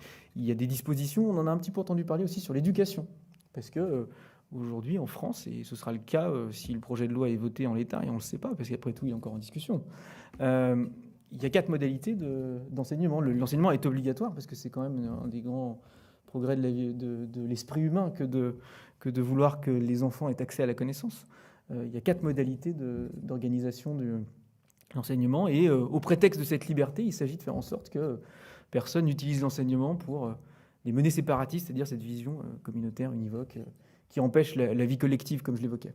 Et enfin, et c'est là que je vais arrêter de faire du suspense, puisqu'on va toucher au titre 2, qui est le cœur, peut-être. Mais même si, en fait, en réalité, c'est ce que modestement le Bureau central des cultes pensait, mais je me suis aperçu que les réactions étaient concernées à tous les éléments de la vie sociale, ce qui était une évidence, mais la préoccupation des discussions avec les représentants des cultes, elle touchait à la question de l'enseignement, elle touchait à la question de la laïcité dans les services publics, elle touchait à la question de la vie associative, parce que ça a été rappelé notamment sur l'engagement caritatif et humanitaire des cultes, qui est la prolongation, je ne voudrais pas faire de l'ingérence dans le culte, mais la prolongation nécessaire d'une croyance religieuse.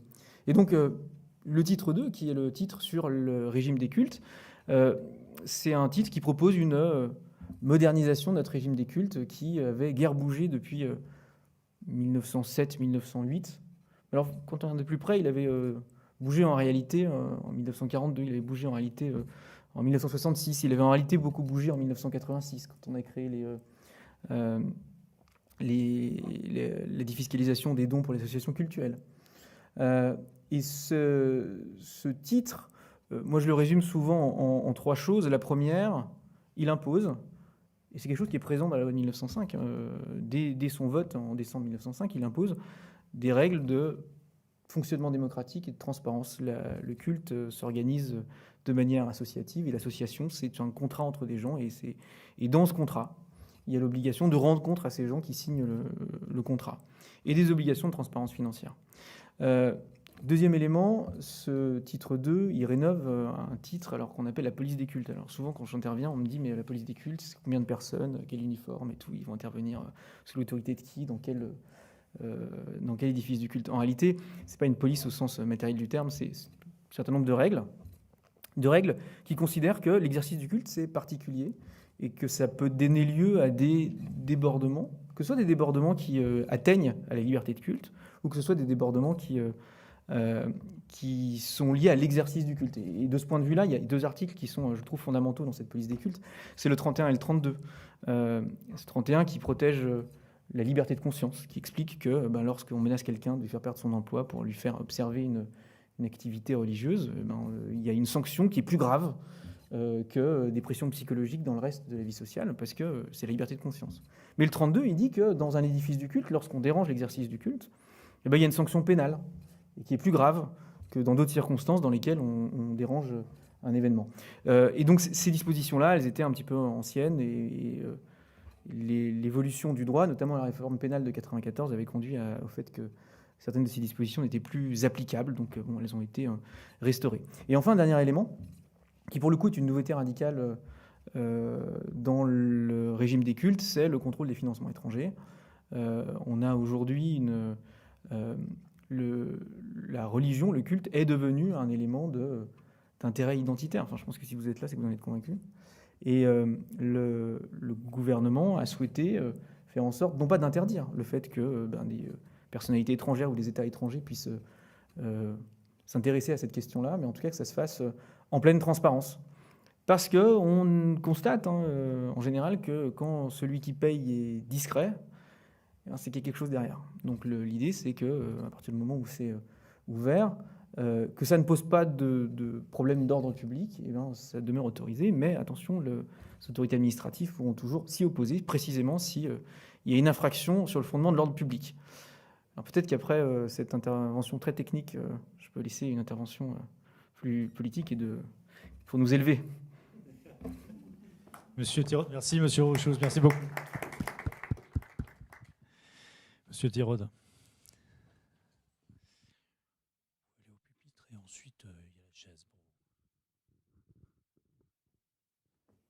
Donc Monsieur Tirode, conseiller culte et immigration de Monsieur Darmanin. Alors, bonsoir Monsieur Guizou, bonsoir à tous les participants que je retrouve avec beaucoup de plaisir ce soir en ce beau lieu qui est le Collège des Bernardins. Donc merci aussi au diocèse de Paris de nous accueillir dans cet endroit. La dernière fois que nous y étions, c'était avec le ministre pour l'ouverture de la session annuelle de l'Académie catholique de France sur ce même plateau il y a quelques mois. Donc aujourd'hui, le contexte est un petit peu similaire puisque nous sommes ici un petit peu pour réfléchir aux questions religieuses, à leur place dans la société, et puis plus spécifiquement ce soir à un projet de loi qui nous a occupé pas mal de temps cette année, bien évidemment les parlementaires. D'ailleurs, on sort de l'Assemblée nationale et les débats se poursuivent encore ce soir, mais c'est aussi les représentants des cultes dans leur diversité pour les dispositions qui pouvaient les concerner. Donc, vous nous avez gentiment proposé de participer à cette session, et puis c'est aussi pour nous une manière de saluer le travail de l'IHEMR auquel nous participons un petit peu grâce aux interventions notamment de Clément Rouchouz, intervention dont j'ai pu voir combien les paroles des chefs successifs du bureau des cultes étaient bien guidées, pour reprendre des expressions connu de mon voisin de droite. Donc, ce petit mot mis à part, Clément a dit énormément de choses ce soir dans son introduction, d'après ce que j'ai pu en entendre. Et je voulais juste revenir sur quelques points de ce projet de loi, puisque nous sommes en plein débat et donc qu'il va bientôt être terminé, je pense, d'ici la fin du mois, avant que nous travaillions, puisqu'il y a une deuxième étape qui sont les textes d'application de cette loi qui vont devoir être élaborés d'ici la fin de l'année. Donc, ce projet de loi, donc, confortant le respect des principes de la République, il vient répondre à un constat qui est que notre République partagée, notre projet républicain, puisque c'est véritablement davantage un projet qu'un État, c'est une dynamique et non pas quelque chose de statique.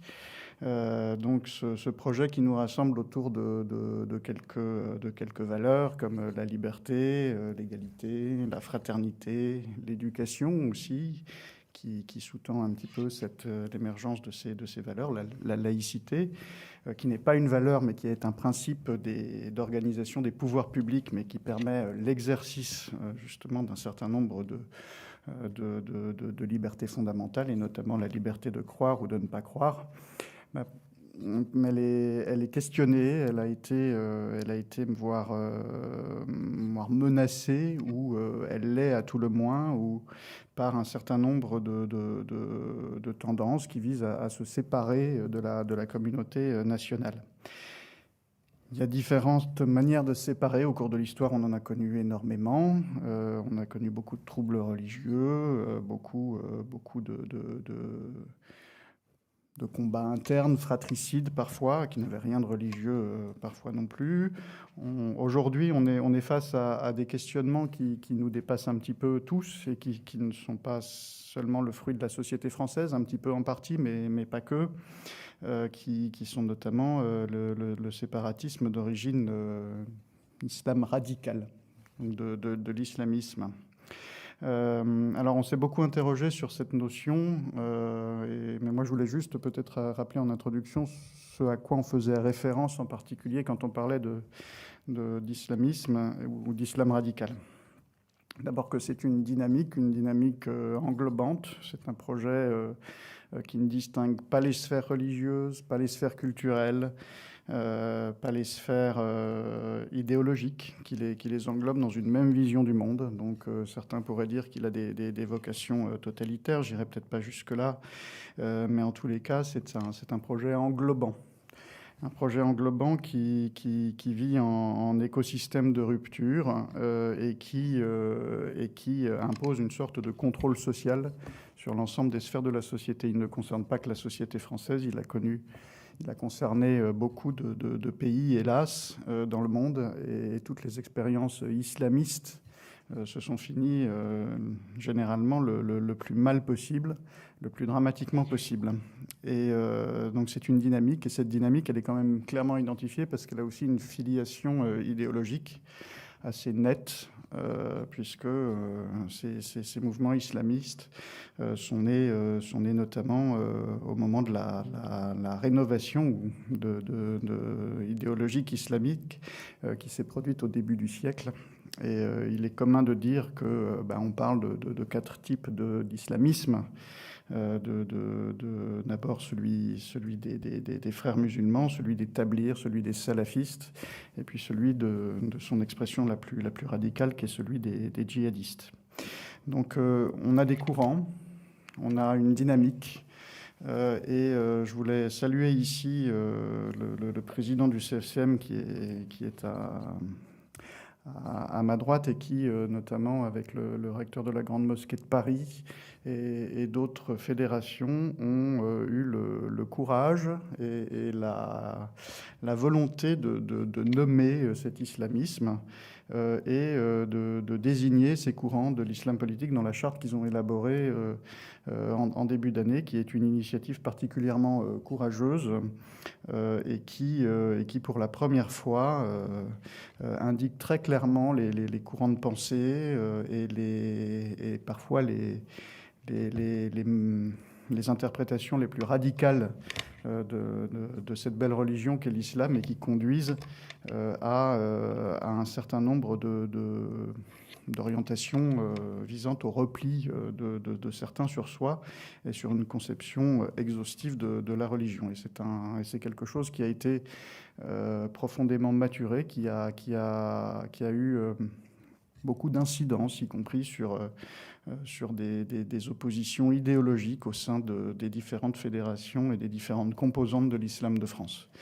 Donc c'est quelque chose qui est bien identifié, qui est clair et qui, hélas, au-delà des propres impacts sociologiques de séparation des uns ou des autres, puisque dans notre conception de la vie en commun, on a une communauté des citoyens, comme dirait l'expression le titre du livre que vous connaissez sans doute de Dominique Schnapper, mais qui est une des meilleures définitions qu'on puisse trouver de notre communauté nationale, qui est que on ne reconnaît que les citoyens en tant que membres d'une société politique est animé par une volonté de vivre ensemble autour d'un projet qui dépasse le simple mécanisme procédural d'une démocratie, mais qui a quelque chose de plus, qui est une aventure qu'on veut partager ensemble. Et cela, cet impact sociologique du séparatisme qui vise à justement scinder cette communauté, il peut aussi avoir des épanchements, des conséquences beaucoup plus dramatiques, comme on l'a vu, comme certains théoriciens du djihadisme ont conduit à parler d'une quatrième génération de djihadistes, d'un djihadisme d'atmosphère, d'un djihadisme d'ambiance, qui est né justement d'un terreau qui mêle victimisation, qui mêle séparation, et qui conduit un certain nombre de nos concitoyens, puisqu'ils font partie de notre communauté, à commettre des actes irréparables. Donc on est sur ce problème, et cette question, elle s'est développée au travers d'une réflexion autour de la loi.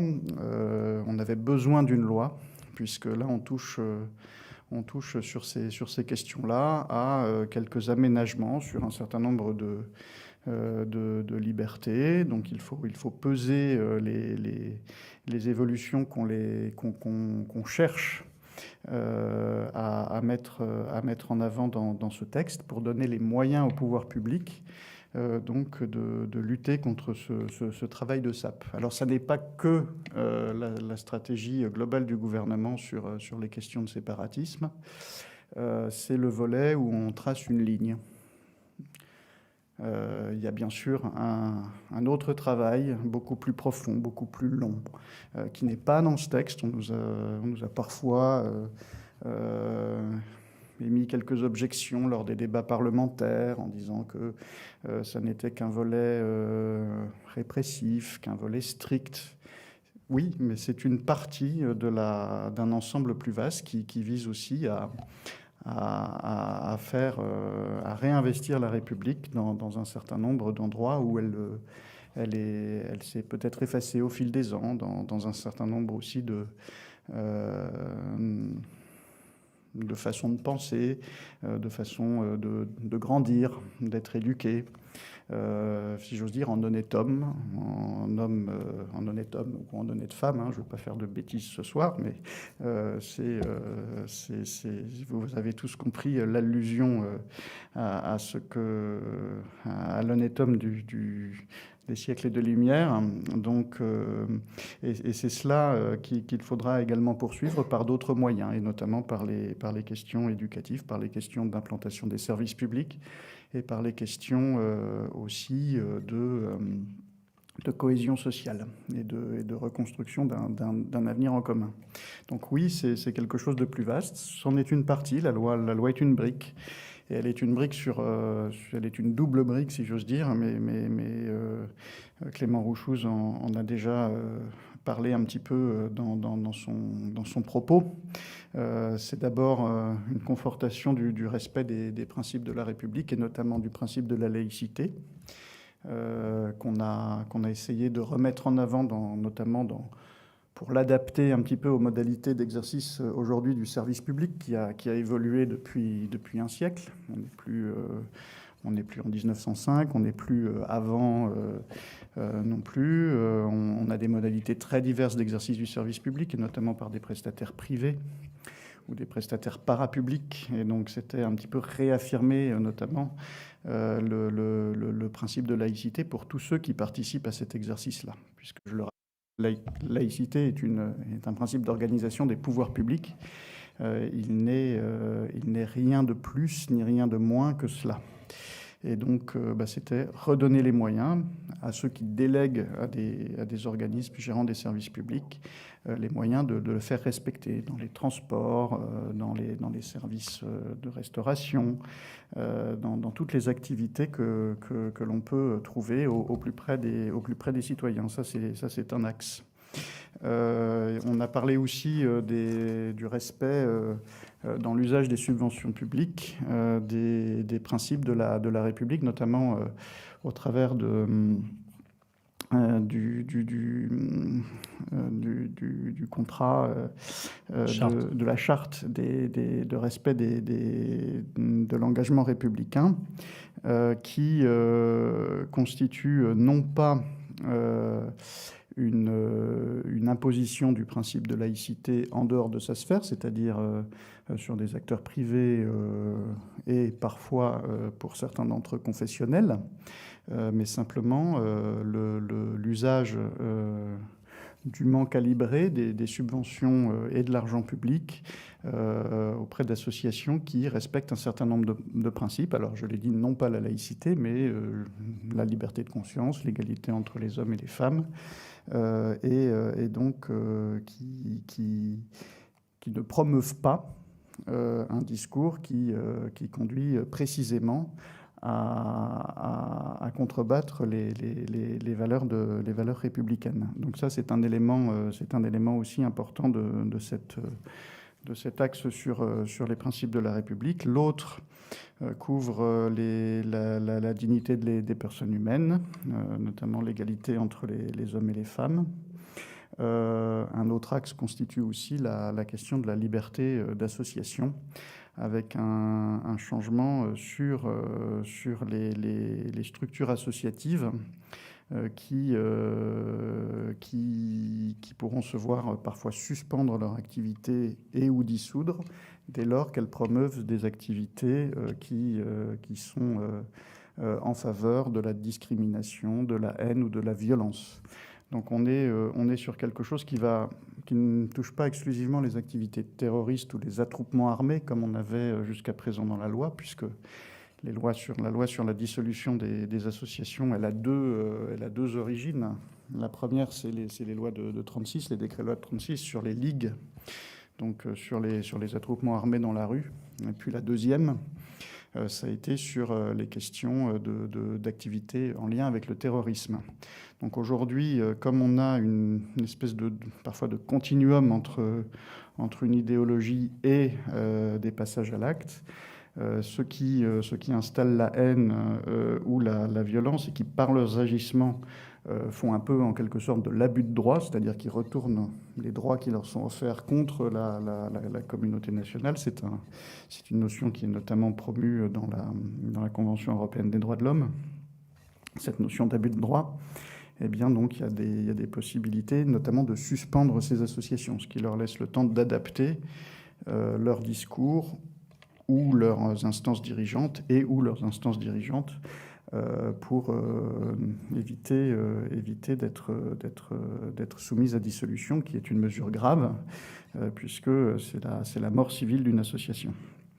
Donc il y aura aussi des éléments, on l'a dit, dans le champ du sport, dans le champ de l'éducation parascolaire et sur les aspects scolaires, avec en particulier la question des écoles, de la déscolarisation d'un certain nombre d'enfants.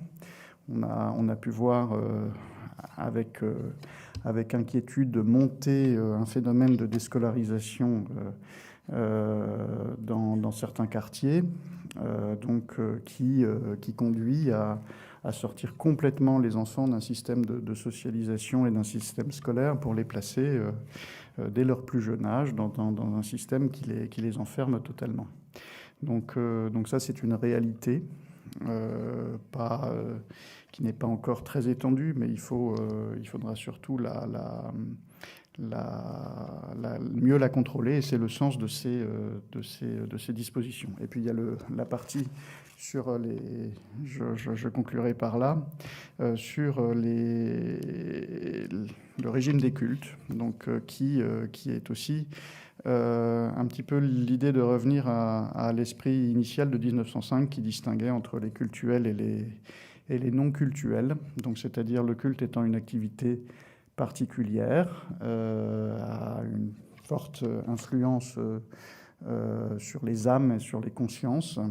Donc le législateur avait mis en place des associations avec un objet restreint, mais des droits plus étendus. On essaie un petit peu aujourd'hui de remettre cet équilibre au goût du jour, puisqu'on a changé depuis 1905. Donc en conférant des avantages supplémentaires aux associations cultuelles, et puis en incitant fortement les cultes qui ne sont pas organisés aujourd'hui en associations cultuelles, qui est notamment le culte musulman, puisque pour des questions de facilité aussi, il s'est organisé sur des associations modèle 1901, de les passer en 1905 pour une question de professionnalisation de sa gestion et d'encadrement pour le bon fonctionnement de ces associations, nombre minimal de membres fondateurs, certaines règles de fonctionnement, pour professionnaliser un peu cette gestion qui convient à tous les cultes depuis l'adoption de la loi. Voilà. Merci beaucoup, monsieur le conseiller, pour cette présentation profonde sur les causes et large et complète, précise sur les mécanismes proposés, sur un projet, mais qui va vers l'aboutissement.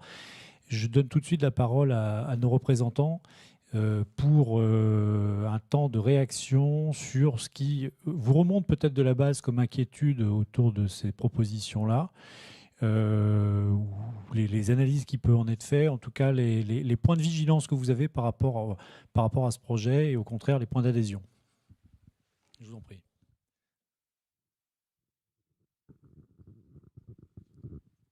Pasteur André. Bon, vous aurez le détail de tout ce que la Fédération protestante de France a rédigé dans ce sens-là. Mais je dirais ce qui remonte principalement des paroisses locales et des conseils paroissiaux, c'est des inquiétudes sur l'alourdissement des mesures en fait, administratives, financières.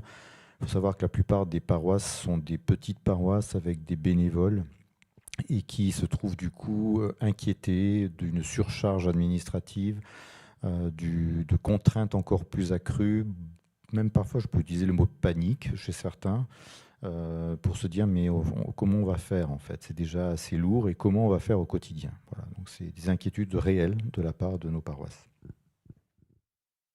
Monsieur Moussaoui, allez-y, puis monsieur le rabbin ensuite. Et je pense que les cultes ont très vite compris qu'il s'agit d'un projet de loi qui s'attaque à des réels problèmes. C'est pas des... Monsieur Rougeson en a dit quelques mots, monsieur Thiraud également. Je pense que ce constat est partagé par les cultes, qu'il y a une volonté des pouvoirs publics de s'attaquer à des problèmes qui peuvent déstabiliser des pans de notre société.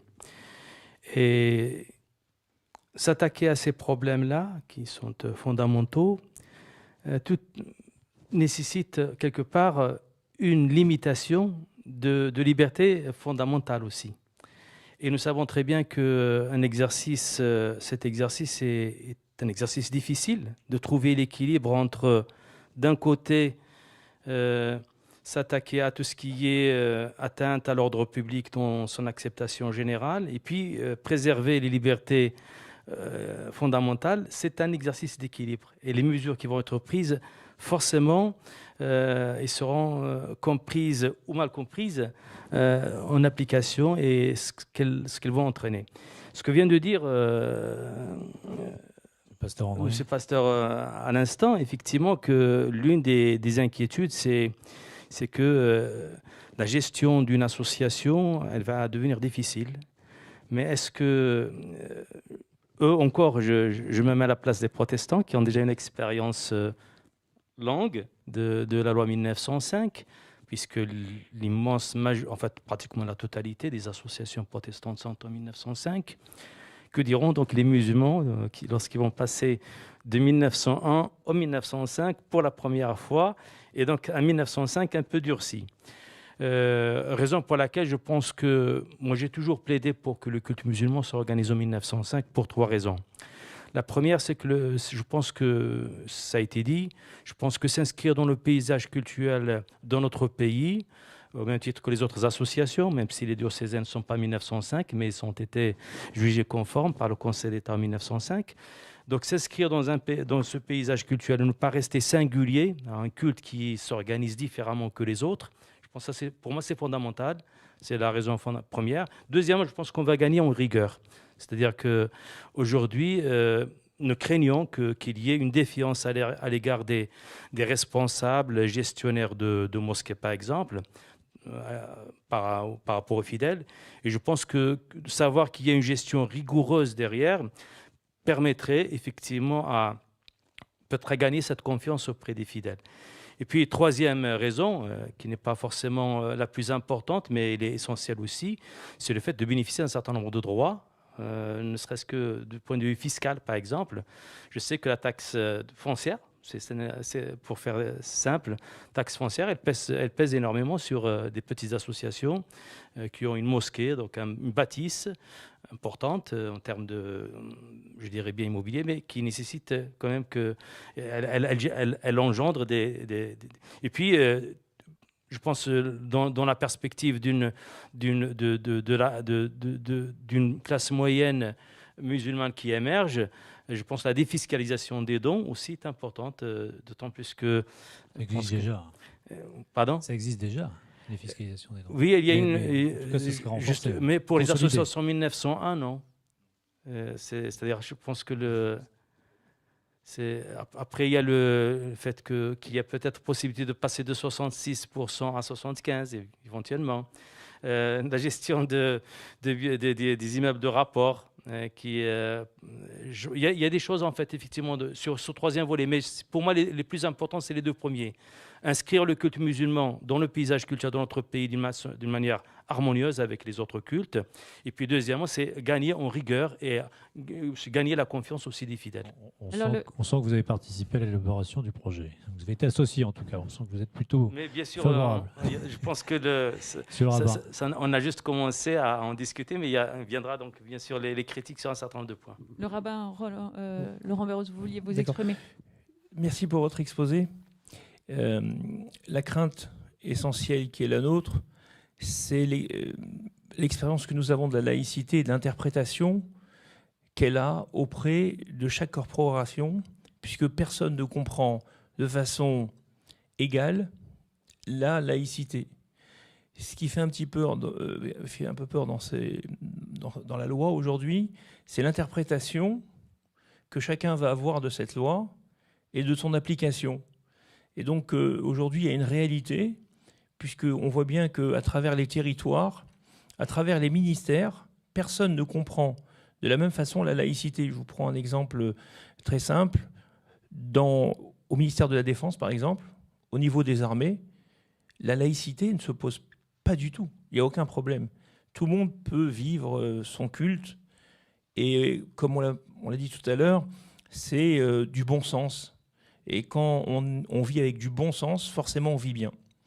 Et dans d'autres endroits, par exemple l'éducation nationale, où c'est beaucoup plus dur, où on se cache derrière la laïcité pour se défaire ou se débarrasser de certains problèmes.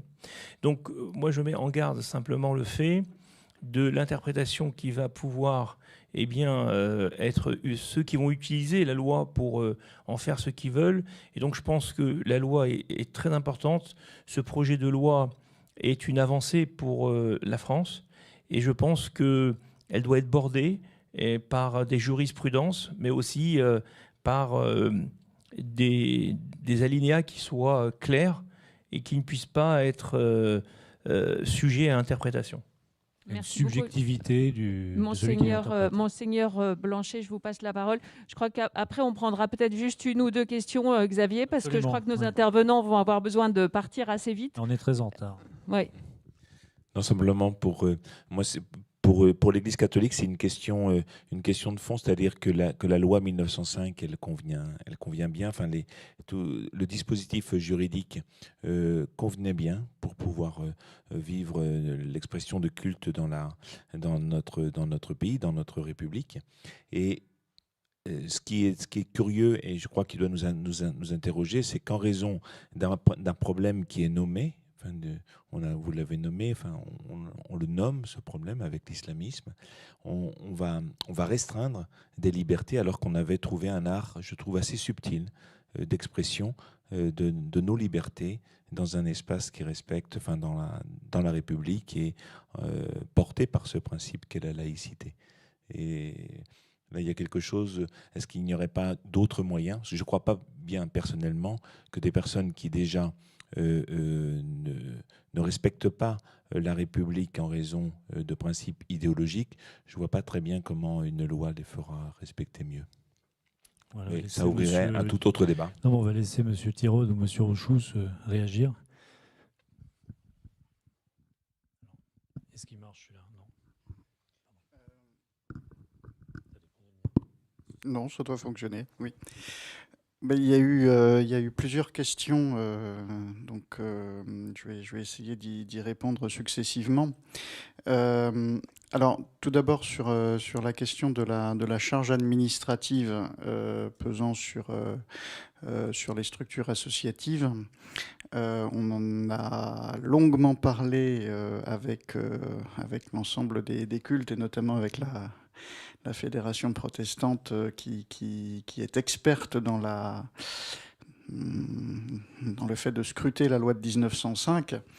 En réalité, sur les associations déjà existantes, il y a très peu de changements sur les charges qui pèsent de manière supplémentaire. D'abord, il y a une question de déclaration des financements étrangers. Ça, c'est vrai. C'est une nouveauté. Il y a également tous les 5 ans, désormais, en complément, enfin pas en complément, mais en remplacement des régimes de rescrit fiscal ou administratif, une procédure de déclaration qui vise à reconnaître ou à établir ou à constater plutôt la qualité cultuelle et donc le bénéfice des avantages fiscaux. Cette obligation pour les associations existantes, elle est juste agrémentée ou complétée par une obligation de déclarer l'état des biens et des lieux de culte tous les 5 ans. Et rien de plus, puisque les obligations de fourniture des comptes et de constitution du bureau existent déjà, et toutes les associations le font, que ce soit les diocésaines, que ce soit les consistoires, que ce soit les 1905 musulmanes, et bien sûr les 1905 protestantes. Donc il faut relativiser un petit peu cette question-là. Ce qui est vrai, et ça fait partie du mécanisme désincitatif que nous voulons mettre en place pour ceux qui ne sont pas en 1905, c'est que les 1901 mixtes, donc celles qui mélangent culturel et parfois d'autres structures, là il y aura le maximum d'obligations, y compris commissariat aux comptes. Donc oui, c'est très lourd, mais ça c'est fait à dessein. Mais c'est justement pour que les 1905 qui ont une présomption de bon fonctionnement, puisqu'elles sont aussi soumises à des règles plus strictes par essence, qui existent depuis l'origine, sont assortis d'avantages, mais donc de paradoxalement moins d'obligations que les mixtes. Donc on comprend cette inquiétude. On a essayé de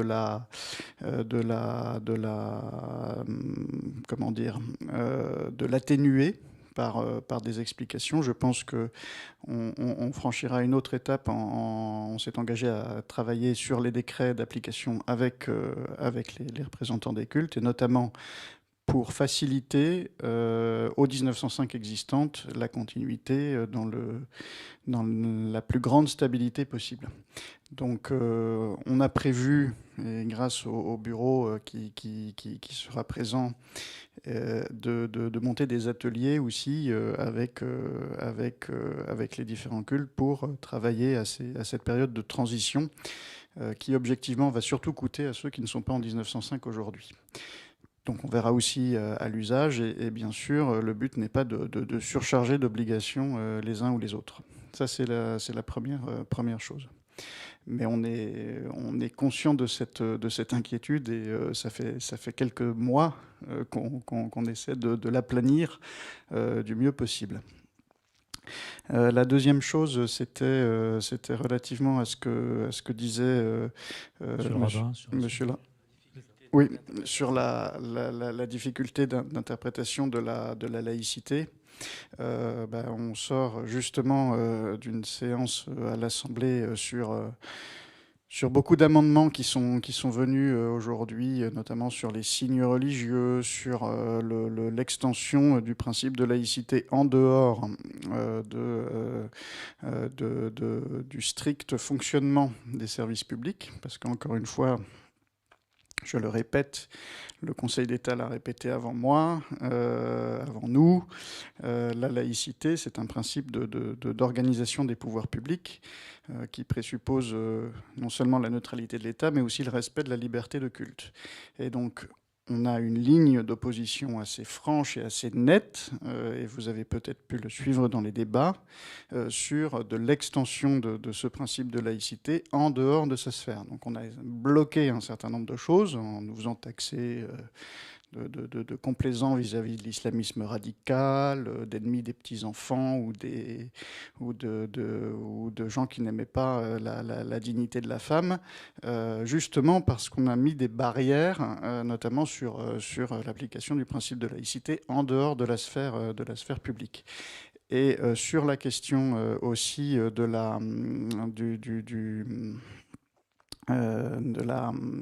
du contrat d'engagement républicain, enfin, c'est surtout un principe de liberté de conscience, et le mot de laïcité n'apparaît pas dans ces rédactions, et il est hors de question qu'il apparaisse dedans parce que ça n'aurait pas de sens. Donc encore une fois, c'est une vraie ligne, mais qui est claire dans l'esprit du législateur, et qui l'est aussi dans les... C'est un texte qui serait anti-sectaire, finalement. Quand vous parlez de liberté de conscience, c'est oui, bien ça. C'est anti-emprise, finalement. C'est anti-emprise, voilà. Enfin, là, juste, c'est pour les subventionnements publics aux associations, c'est-à-dire une association a le droit d'exister. Et par essence, une association est un cercle restreint de personnes. Donc elle a de toute façon vocation à rassembler des gens qui partagent des convictions que d'autres peut-être ne partagent pas. Mais là, ce qu'on dit, c'est que simplement, on n'est pas forcé par des subventions publiques d'aider un certain nombre de personnes qui manifestement luttent contre le bien vivre ensemble. Donc ça, c'est l'objet de ce contrat. Ça n'est rien de plus que ça. Et là où je vous suivrai volontiers, monsieur le rabbin, c'est qu'effectivement, on a besoin de parler de religion, de parler de laïcité, de refaire certainement une éducation, notamment des fonctionnaires, des ministères, sur cette question-là, parce que les différents cultes, les différentes familles spirituelles, elles ont leur place dans la société, et puis, comme disait un certain Marc il y a fort longtemps, il ne faut pas les mettre sous le boisseau. Voilà, donc je crois que c'est aussi un des objets de votre institut. Donc ça c'est une vraie question, et là vous avez raison de le soulever, parce que voilà, on tombe parfois sur n'importe quelle récrimination. J'en reçois tous les jours. On a une chapelle qui se construit et c'est tout de suite vu comme un signe d'emprise religieuse. On a n'importe quelle personne qui porte des babouches dans la rue et on dit c'est un islamiste. Enfin, je caricature, mais c'est vraiment exactement ça qu'on a. Donc on a quand même un petit effort de pédagogie et si j'ose dire, de diminution de la pression sur certains sujets. Et puis, une dernière question sur la question des libertés. La loi de 1905, oui, elle convient bien à tout le monde, et ça, on en est conscient. Je crois que là, sur cette question-là, on en a aussi beaucoup parlé lors de l'instance de dialogue. On a, avec l'Église catholique, puisque c'est un exercice qu'on fait tous les ans, mais le débat a beaucoup occupé cette année l'instance. On n'est pas sur une restriction des libertés par rapport à 1905. Nous, du moins, ça n'est pas l'optique que nous défendons. Au contraire, nous souhaitons revenir à cet esprit de 1905 qui organisait cette séparation.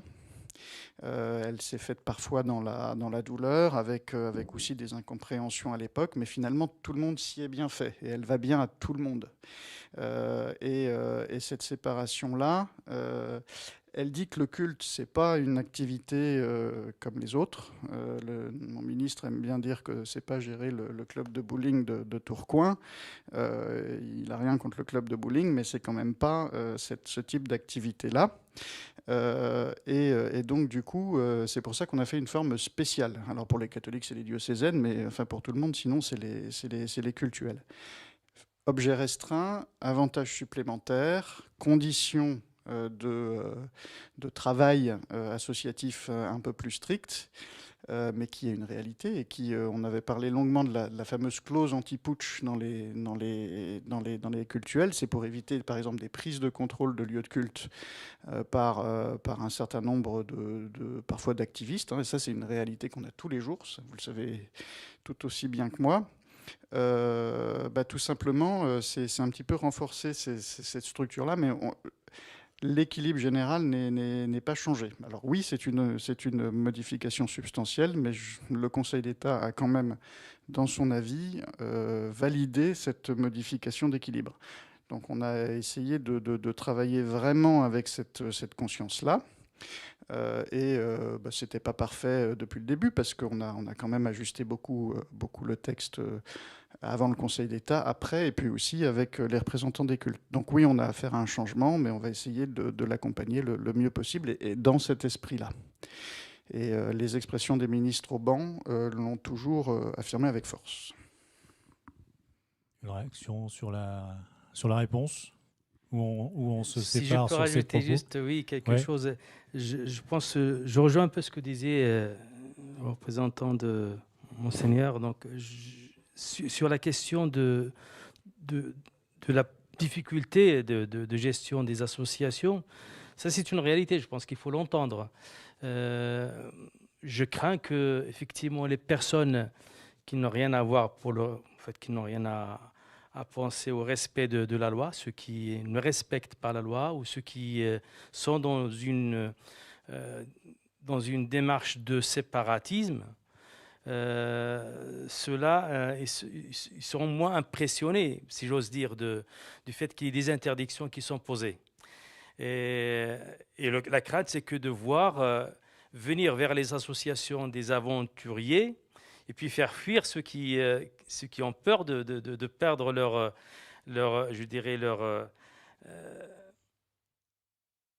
je vais utiliser un gros mot peut-être, leur honneur lorsqu'ils se trouveront devant les tribunaux parce qu'il y a un problème de gestion, etc. Je crains que effectivement, les aventuriers seront plus nombreux à venir prendre les associations, et d'autres qui sont un peu plus précautionneux sur l'image de ce qu'ils représentent et leur sens de responsabilité vont peut-être reculer en disant gérer une association, c'est pas devenu une chose facile. Eh bien, écoutez, l'avenir nous le dira. Quoi qu'il en soit, vous êtes en dialogue et ça fait grand plaisir à voir, en échange, en dialogue et en construction sur ces sujets. Un grand merci à tous les 5 et tous les 6. Cher Clément, merci aussi pour ton intervention. Grand merci à chacun et chacune d'entre vous pour votre participation à ce débat. Il y a un pot qui vous attend à la sortie quand même. Et je voudrais aussi remercier la régie technique là-haut qui a fait un travail formidable, y compris sur les réseaux sociaux. Merci beaucoup à vous et bonne fin de soirée à vous, à chacun et à chacune.